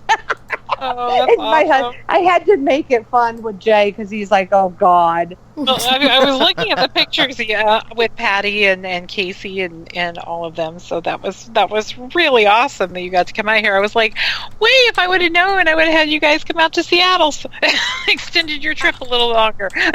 That would have been nice. I would love to come out there, and especially your guys' tours and stuff you guys do. Ross was spooked in Seattle, and our death museum, and all the haunted dolls. I would love to. I mean, I told Jay, I was like, we're not that far from. Plus, like I said, I'm a freak. I used to work at a Starbucks. I was a manager. Not no more, thank God. But I always said I wanted to go to the very first Starbucks, and it's in Seattle. I'm like, we got to go to Seattle. I got to go there. And then I was like, well, Ross and them are there too. We can visit all that stuff when we're there. So that would one be of these awesome. days, someday, someday. That's really cool. What did you get to? Didn't you get to investigate the museum? Yes, we investigated the museum there. I will honestly tell you, that place is pretty. Had quite a few different activities happening there. They had a weird dummy thing. Well, I don't want to call it a mannequin. Sorry, I forget what they called it. There was a guy. What they call him? Yeah, they have a name for him. But I'm gonna tell you, I've never been the type that like those things bothered me or anything like that. But this one bothered the crap out of me. Really? I'm like, I swear to you, its eyes follow you, and I'm like, oh Jesus, just stop it. Yeah. So. Like a lot of stuff happened. I know their equipment kept getting thrown down and everything in there. Oh wow! And I know they actually wasn't their music or something played on someone's audio. Yeah, someone was singing. Like someone was actually singing like a song, like a female voice sung. Like I'm not talking like just a faint voice, like EVP. I'm talking like right up in the microphone like someone was singing a song. And Jay was up there with them when they were doing it. And I'm like, Jay, was anybody singing? He's like, no one was singing. I'm like, he probably would have noticed that. I know. Now, where was this? Don't you normally sing on an investigation? Was it instant? They just called. They just texted us. The name was Clarence. Clarence. Okay.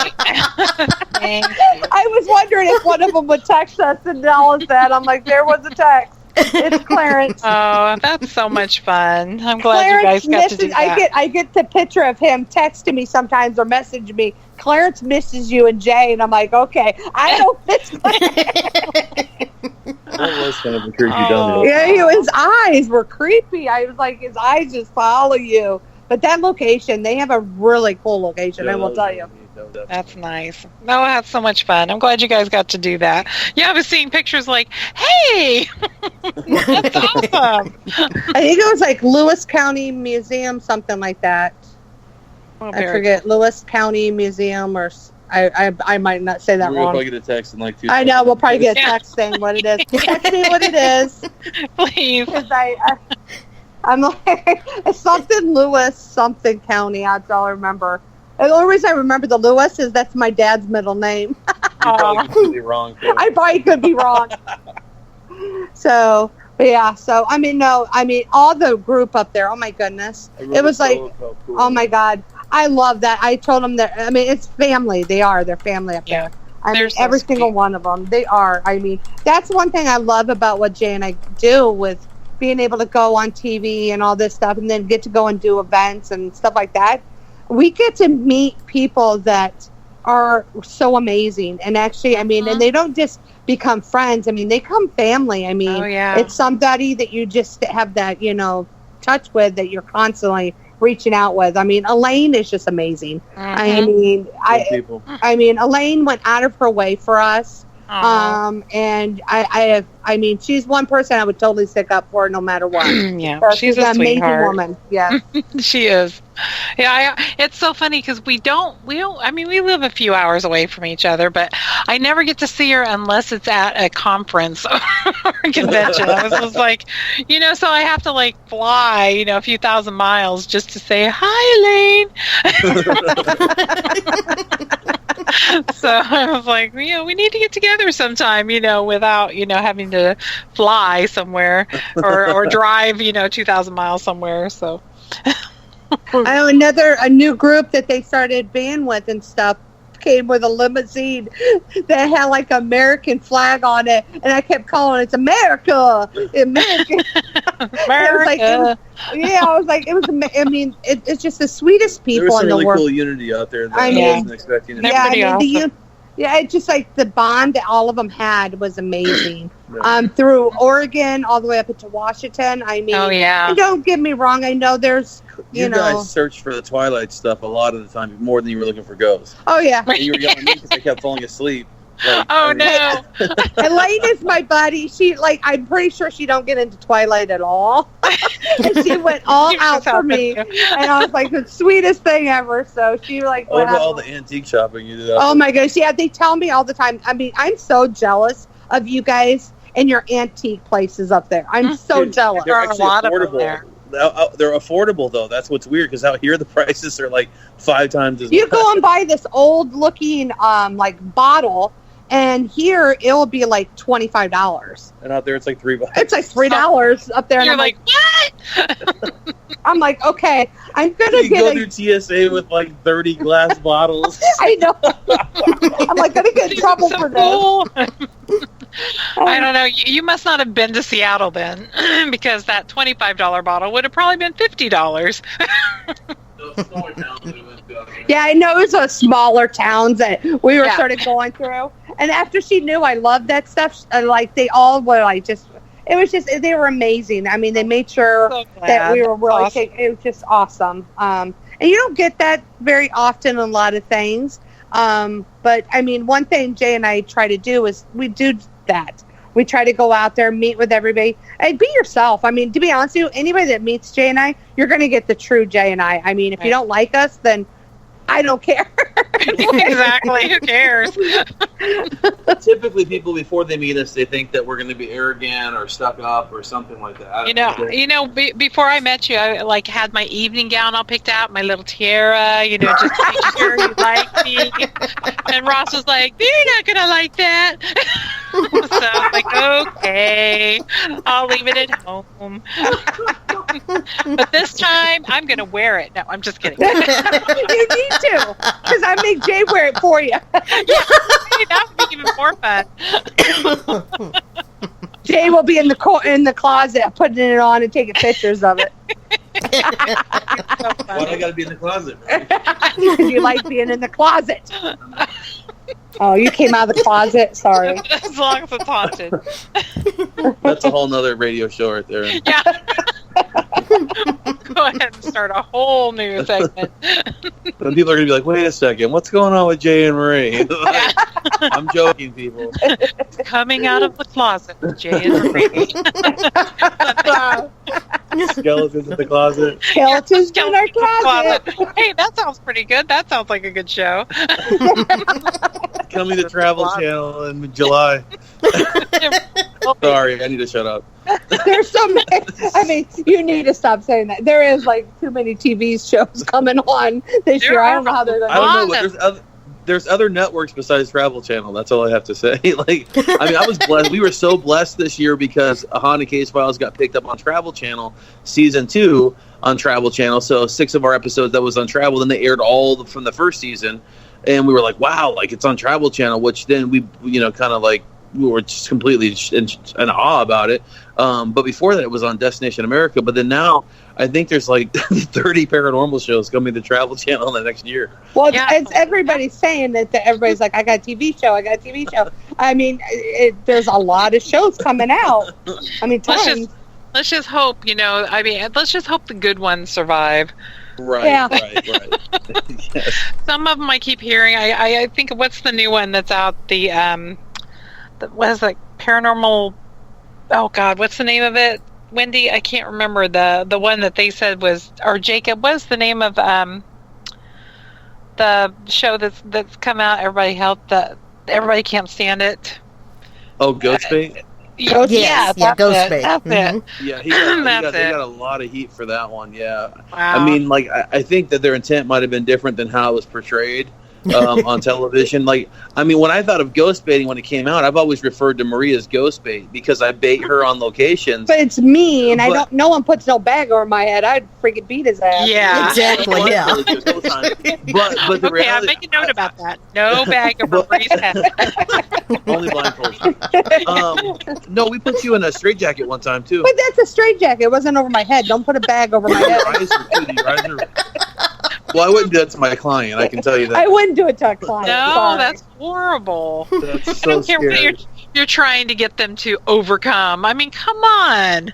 That's a little rough. That's horrible. I love the 2 people that are on it. I love them. I know them. They're friends. I think they're amazing. I just think the TV, the network, and everything took it too far in a way, and it was just That's the problem with like the networks when they get a hold of stuff. Like Marie and I have been very fortunate. The first time we ever filmed for anything was My Ghost Stories, like 8 years ago. And like we did not have any say so whatsoever. And Marie, actually, I was in the green room ready to do my section of the story, and I hear all the producers going, "Oh my God, she's leaving!" And like I'm like, "What's going on?" And Marie's pulling all over like her microphone off and all the cordage and stuff. Oh no! Saying she's going back to Phoenix. Don't make me lie. I'm not gonna lie. I'm seriously not. Oh that's the one thing. If God. anybody wants to know, right. I'm gonna tell you the truth. So that's what sucks. Some people don't like me because you've asked me the truth. I mean, if you ask me a question, I'm going to tell you the truth. So if you honestly want the truth, say if your outfit looks good on you, I'm going to tell you. Because if it doesn't, I'm going to tell you it doesn't. I'm definitely not going to ask you that then. I mean, that's just who I am.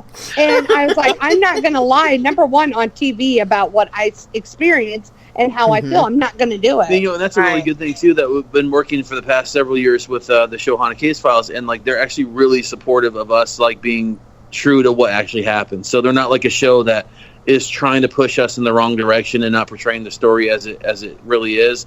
Now, is there some indiscrepancies and stuff in the show? Absolutely. If you hear us saying something and you're seeing something completely different on the screen, then there's probably something going on. I know our reenactment actors totally, do things that we didn't say or do. Listen to what we say, and then you watch the raw footage that we provided that actually we took on site. But as far as that, when I filmed for Paranormal Witness years ago, and it was regarding some issues I had in the jail, one of the guys that were the witnesses to this paranormal phenomenon, like he mentions how he got shoved by something while he was in a jail cell. And he's telling the story, and the actor is getting thrown across the cell 12 feet, and it's like, oh my gosh. But it is what it is. Like a Ouija board that I had, first time I ever used, and the only time I ever used a Ouija board in a location was in these opium dens up in North Valley here, from where we're at, and I had asked the question. And I hadn't even touched the planchette, but when I went to go touch it, it moved probably half an inch, and it almost gave me a heart attack. Oh, and I jumped back, but on the show, the thing flew across the room. I didn't know what Marie did. She said it flew across the room and landed on the floor. I flew across the room. I flew across the room, not the planchette, because I was scared from a half an inch. And it showed I was in there with you, and I was not in there with you. No. I won't go near when people are doing the Ouija board. Sorry. Yeah. I will honestly say, I will admit, a Ouija board to me now, I will say, is almost... A Ouija board could be the same thing as an obelisk or any of the other equipment. Yeah, that's what I kind of believe too. Yeah, the way your intent. Yes. Yeah, it's your intent. It's just in my brain. I'm sorry, the Ouija board. I guess it's the way I was raised. I just don't want. I don't want to play the Ouija board. You know what's funny though is that we have probably 15 Ouija boards up in our office right now. Vintage boards. We actually just inherited a coffee table that was burned in with the Ouija board, and neat. Someone cut someone used their own blood to conjure a demon through the board. Oh, nice. And hey, why not? Yeah, whatever. I say not. I got that sitting in our office upstairs. Oh my gosh! You should see us when he tries to bring stuff into my house. I sneak it in, dude. I literally. I get so angry. A lot of stuff has been taken back out into the garage. I don't know how many times, and then I find it back in my house. You're like, what the hell? And it took, for the longest time, he used to, when we were, I don't know, when we first started out, he used to go into Target, because it was the only store that had Ouija boards. He would throw them at me. Oh, Toys R Us used to have. Oh, Toys R Us, I don't know. But Target, he would throw them at me because I hated them. She'd run down it was a game we played. It was not a game. I didn't like it. It was a game for me. It was a really game fun. Jay played. Oh my God! It's always fun until Marie decides to beat his ass. If people are getting to really know us on your guys' radio. That's awesome. There's a lot of people that supported us prior to this. Prior to this, Oh yeah. No, but we bring a lot of stuff into the house. I remember one of the first times. I don't bring anything in the house. I bring it. So we did this expedition into the Superstition Mountains for some guy writing a book. The guy was crazy, but we went up there because we knew it was supposed to be haunted. Yeah, because he rides donkeys. That's sorry. No, but no, really? Yeah, he rides on donkeys, not horses. He rides on donkeys. What is that? Those are uncomfortable.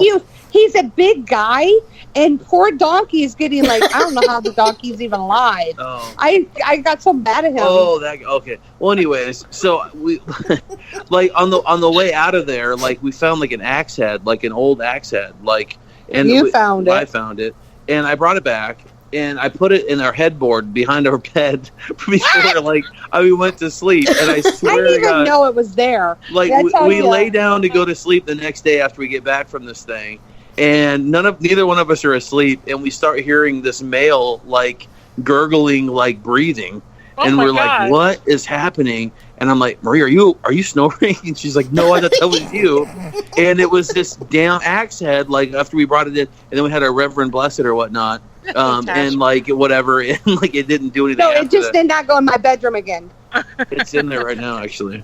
It's not in our bedroom. It's in the room. It's in the freaking. It's in the thing with You're all the such an other. ass. Sorry about my language. Sorry, but you're a butt. You can say ass. It's a It really thing. is, Yeah. Well, that's like my roommate. Every once in a while, it's like somebody will send me one of their haunted dolls, and I'll say something like, "Oh, look, I think this is the haunted doll," and she's like, "Take it out." So I go and open it up in the car, or I take it down to Spooked in Seattle and open it up. But, she won't even let me bring Mr. Creepy. I don't know if you've seen pictures of Mr. Creepy. Yeah, I've seen it. Yes, Mr. Creepy. He's a ventriloquist doll that has the real hair of the ventriloquist that used to own him, and that is creepy, though. Yes, Yeah. but she won't even let me bring him in, and he's a very old friend. He just started creeping that stuff in. I swear to God, I remember turning around one item after another. We brought, and I learned the hard way of picking up different rocks and stones and stuff because we've gotten some weird attachments from that. Actually, that's part of why we ended up having See, our that's the first reason I really collect terrible- shot glasses. See, I'm okay. I just go into the store and I buy shot glasses where we're going. Shot glasses. Instead of haunted things. But see, I Jay go to goes the antique store in the back bin with or he goes the into mortuary stuff's at. he goes into alleyways and people's back dumpsters and finds stuff. We went to a yard sale and I'm looking. I collect antiques. I do collect antiques, but You've been collecting some nasty. Yeah, but things. not. Those damn things. My antiques are decorative antiques, is what I collect. And when we were out there, he found these. I'm sorry, these dolls were really messed up. They were amazing. Yeah. And he's like, "Oh, I want these," and this person's wanting to give it to him. Yeah, I'm why did you just give this to me for 50 cents? It's And I'm like, Jay thought he got gold, and I'm like, oh my God. To me, that was gold. And What do they look like? It was these clowns. It was these they look like handmade clowns. No. But it's they're not normal. Well, the hair on it, it looks like real hair in a way. Oh, It's really maybe creepy. it was. It might be actually. Oh, it's just Hair of the I'm people they looking killed at Jay. before they Yeah. turned dolls. That's exactly what I was. Oh, what about the Marie? When you were at the antique store and you wanted this vase thing, and it ended up being an urn, Well, I a didn't Native know that American was urn. I or did some not shit. know that was a Native American urn. I It's didn't know something that. weird. It's in, I don't know what to do with it now. But the moment we brought that home, weird stuff started happening in the house immediately. More than our normal stuff. Whatchamacallit caught that on his reading. Who? Whatchamacallit from? Oh yeah, that's funny too. We very rarely ever, and we say that we have hauntings in our home, which we do. I think 2 times we've had our team come into our house, and just recently, about a year ago, activity was just unbelievable in our home. We have a baseline here that's not manageable for normal people, but for us it's pretty manageable. But we had our team come in, a few of our team members, and one of them brought an SLS camera in. And I wasn't really sold on him at the time, and I'm like, okay, whatever. So he turns it on, and he points it towards the banister. Oh, Scott Latea. Scott Latea. He points it towards the banister, and there's a stick figure that appears propped up against my staircase, waving at me. And I'm like, what the heck? And it was waving us to come upstairs, and it walked upstairs. And I'm like, what the heck? And most of the activity is in the upstairs of our home that we live in, mainly our bedroom where all some of the haunted stuff's at. But we go up to the room. There should be nothing haunted in my bedroom. But he put the SLS on as we were walking up, and there was literally 2 stick figures on my bed. It appeared to be going at it, and then it looked like one. And we had it on video. We have it on video, and this thing started looking like it was punching the other one, and we started doing audio at the same time, and we were catching the exact same audio that we were capturing in the Sunkiss factory. Almost duplicate. And it was oh, okay, that's where that came from. But you know what I mean? But it's crazy though, some of this, you got to be careful what you bring into your house. But if you're me, then you just. But whatchamacallit did a reading on that urn. Oh, when he was in the baseline, it had EMF coming out of a. Why is this emitting energy? Probably because there's No, whatchamacallit from California. That wasn't here. I forget his name. Very sad. I forget names. Oh, That's Doug? okay. No, the guy that does. I don't know. Our life is too busy. I can't even remember yesterday. I understand that too.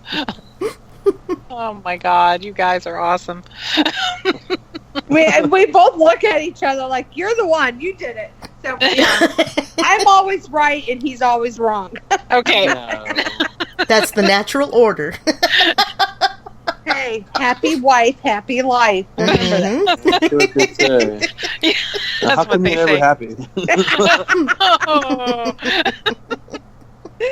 You know what? Like honestly, we were so busy on a regular basis. Like I don't know when the last weekend we had just to be normal like us. We do a lot. I mean, very busy. I try very to tell active. him it's a no paranormal weekend, and something ends up being Of something course. It isn't paranormal. always my fault. But I mean, like, God, I know exactly what you're talking about. You know, it's one of those things where it's just like one weekend after another, and then it's like, I'm so excited when I was like, oh my God, I have absolutely nothing to do. And I can't say it too loud because then it will screw everything all up. of a sudden somebody will go, hey, why don't we go? And it's like, I'm really, really busy. Yeah, that's it. I'm really busy. So yeah, believe me, I do know exactly what you're talking about. Ugh. It gets I overwhelming. tried it too, like days where like, okay, there's no talking about anything about paranormal, nothing about your phones, do not talk to anybody about paranormal, let's be a family. And yeah, and if it ain't him, it's me getting texted by somebody or doing this. And, you know, I mean, with all the different projects that we have that some of them we can't even talk about, you know, it's just like, and you Right. know, you guys know exactly what we're talking. I mean, Oh, stuff that yes. you just, in the works or whatever. It's always something to go. And it's just like, I mean, we're very blessed. I'm not going to say that, but I mean, sometimes I really enjoy when it is just Jay and I, but sometimes I will say I hide myself up in my bedroom away from him. Hey, I understand completely. I do. Oh my God. I love him, but when you live with him, work with him, and everything, No, seriously, we're constantly. I mean, we have our hands in so many different projects, so it's like there's always something coming up with those projects. So it's like she's my wife, my best friend, my business partner on like 10 different projects. I think we have about 5 different jobs when it comes to like between the tours, the appearances, the television stuff, and just oh my God, it gets to be a lot. But I mean, it's fun. I mean, it's great, you know. But people look at it from the outside in, and they're like, "Oh wow, that looks." and like we're so trying much to be fun. and we're trying to be parents at the same time. Right. It's like, oh, Oh my God. and see, I can't even imagine. everybody always asks me, why do people investigate at night? Why do you investigators invest? I was like, because investigators are poor and they have to work during the day. Yeah, exactly. And Exactly. And you We know, all have- groups that charge money, you know, to investigate, I just don't trust them. Don't trust those groups that charge money to investigate, because, you know, if you charge somebody like, you know, $300 to investigate their house or whatever, they're going to expect some freaking results. Yeah, and the odds are you're not going to find nothing or get anything for that. So, and that's the thing.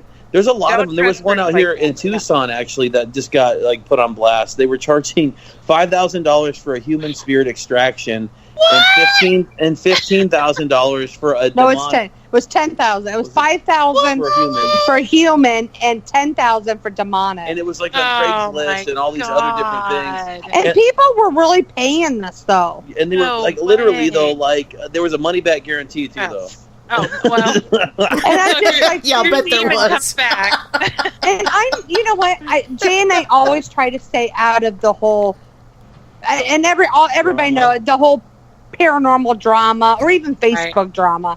I mean, because I always tell people More social media drama it's like than just social paranormal. media, because it ain't just a paranormal. To be honest with you, my work people, they're on Facebook, have drama too. So it's like it's anything drama. But I will say the paranormal is really big about bullshit.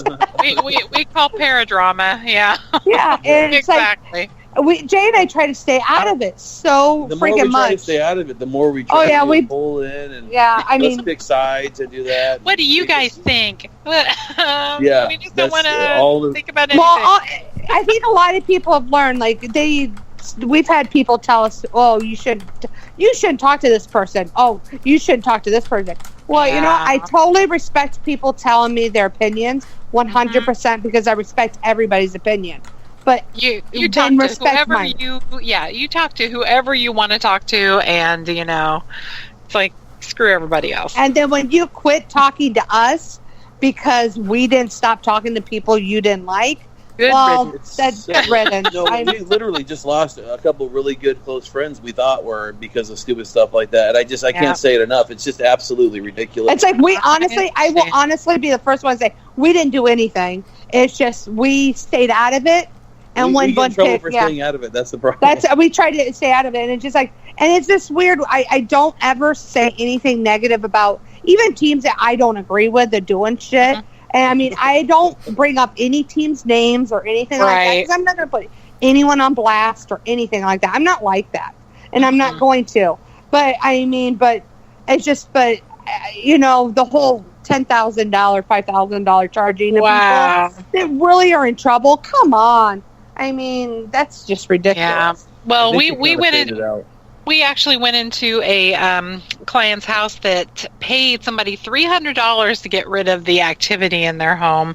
This guy made up this concoction of like this Kool-Aid concoction, went around her house and spit all over the place with this kind of red Kool-Aid concoction. Spit all over the walls, her furniture, everything else.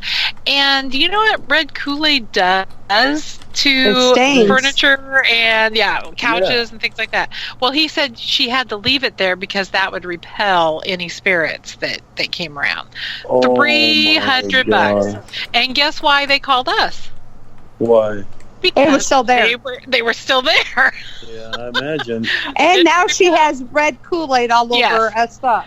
Exactly. So we've gone she into houses it was with this bad. weird stuff too, where it's like people put ashes around the entire house on their carpet and saying that it's like sulfur protection or something, and then like it stained their carpets and like it's like okay. Like, Wow. It's just sad. I mean, when people charge, when it's a residential home and people are asking for help, why charge them? I don't agree. Exactly. I 100% don't this is agree a with field it. that you can't guarantee anything either. So it's Yeah, like, exactly. I mean, unless you're calling a team from across the United States to come specifically to your location to investigate for whatever reason, you're covering their travel expenses. I could kind of see that, but at the same time, why not reach out to a local, team that's credible to do the same thing with no cost? It doesn't make any sense to me.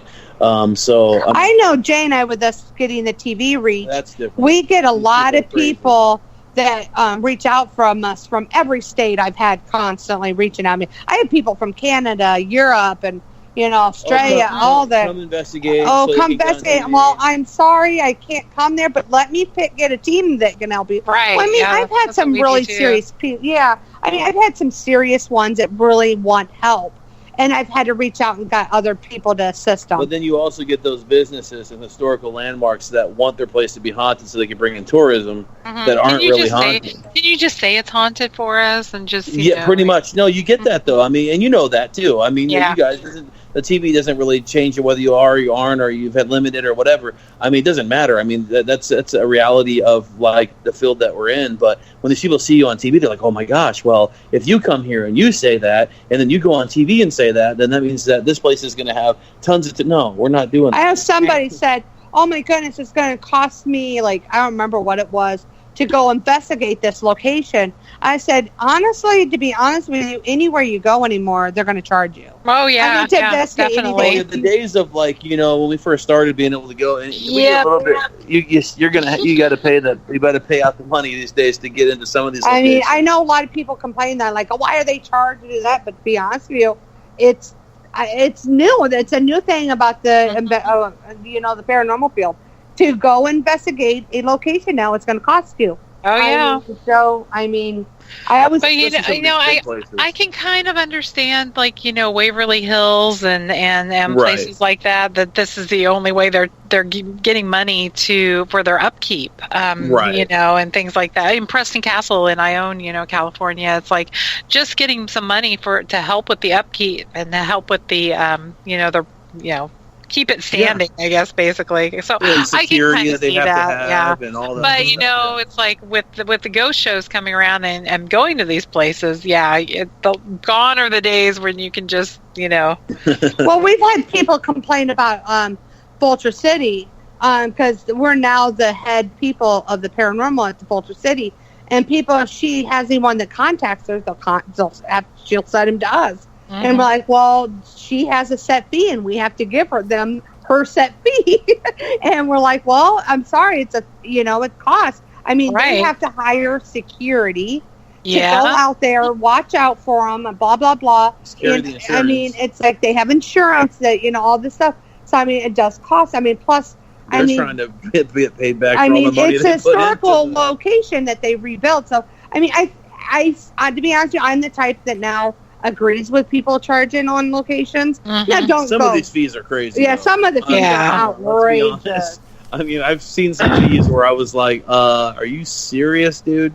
Well, Like, I think on Waverly Hills they used to really, really charge a lot, and now I think it's come it went down, didn't it? Yeah, I heard it went down a little bit recently. I think it's like 75 each or something now, Yeah. because it used to be something just crazy. I can't even remember what it was, and I was like, "There's no way I'm ever going to go there."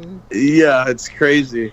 I forget what location we were going to. Someone called and wanted us to go with them to do something, and they told us the price, and we're like, no, thank you. Yeah. I was like, no, I'm not. It's not. Was it a insane asylum somewhere? I can't remember what it was. Something, it was like 2,500 or. I don't remember what it was. Something.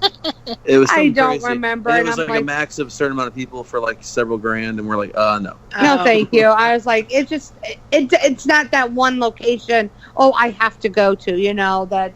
Yeah. I mean, I'm Let gonna me see pay if I can that. get 2,500 people to go with me. I know. There you go. Oh God. Oh, well, you guys, it's like already 2 hours. Oh my wow. God. I didn't even know that. Wow. Holy cow. I know. It's been so much fun talking to you guys. That's one thing about radio shows. I mean, to be honest with you, we've been very blessed with all the radio shows we've been on. It feels like we're just sitting here chatting with friends. So, I mean, Jay and I, like I said, we're open book. I mean, you ask us a question, we're going to answer it. Obviously, the crap that you just disclosed. Oh, I don't care. I feel like we're with close friends now, yes. Yeah, exactly. We are. Wendy, you're part of us now, okay? One of us. One of us. Come to Kansas City. We have ghosts. Yeah, we have to go to Kansas City. Yeah. Kansas City's a pretty cool place. Oh my gosh. Every time I think of Kansas, I just think of tornadoes. Well, I'm in Missouri, but we get tornadoes too, yeah. Yeah, but it's tornadoes too, yeah. But I have ruby red slippers bad. for everybody, so it's all good. Oh, guys. Well, thank you guys so much for being on our show tonight. Yes, thank you. Thank you for having us. Absolutely. It was so a much blessing. better. This is wonderful. I can't wait to see you guys in November, if not We sooner. can't wait to see you.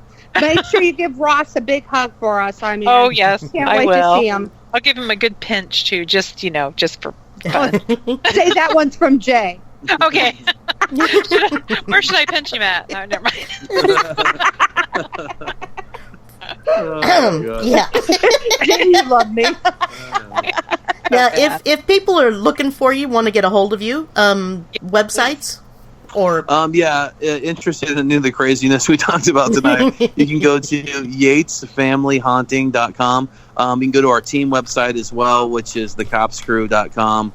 And please check out vulturecityparacon.com. That's about the event we were talking about earlier on in the show, and get some information there. We both have Facebook. We have a J. Marie Facebook, Instagram. So we're out there. Plus, we have individual ones too. So we're pretty easy to get a hold of. So okay, very good. Wonderful.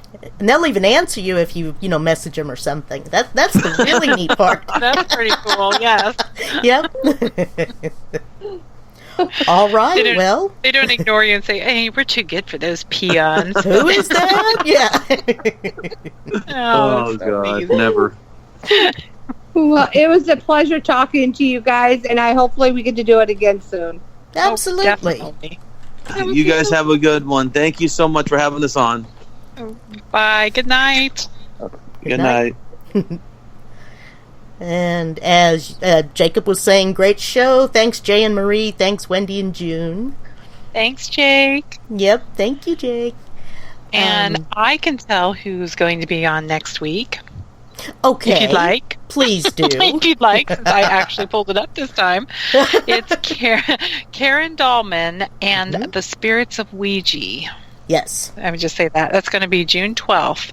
So please join us at 10 p.m. Eastern, 7 p.m. Pacific time, and that is 9 p.m. Central time. So yes. And June, are you going to be there? Or well, I know Cindy has geared up, read the book, and is ready to be the co-host because you had said you couldn't be originally. So we are going to be driving. So towards we're going to the Preston Castle event, Paracon, Preston Castle Paracon. Okay. So we are leaving actually on the night of the 12th. So alrighty. So that might. Yeah, that could be dicey on the signal. You never know because we're going to be going through the mountains and everything. So. Right, yeah. Okay, so Cindy McKeon, the KC Wonderful. Astrology Thank you, Cindy. and Tarot.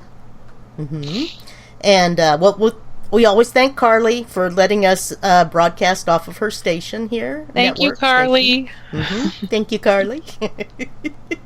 And, well, I think that's about it, everybody. I hope nobody's flooded out, facing storms right now. They just keep rolling in, though. Everybody stay safe from the physical and the paranormal. Definitely. All right, well, I will take us out with Dorothy's Wicked Ones, if that sounds like a good choice. That sounds like a good choice. The tornado away. Yes. All right, good night, everybody. Bye.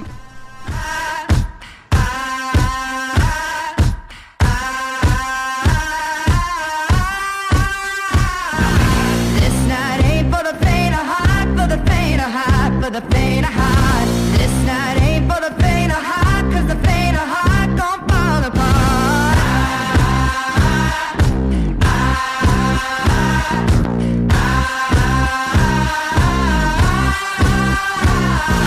This night ain't for the holy man with the holy plan for the promised land. This night we got the evil hand, and the evil hand gon' raise the dead.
That's all, folks.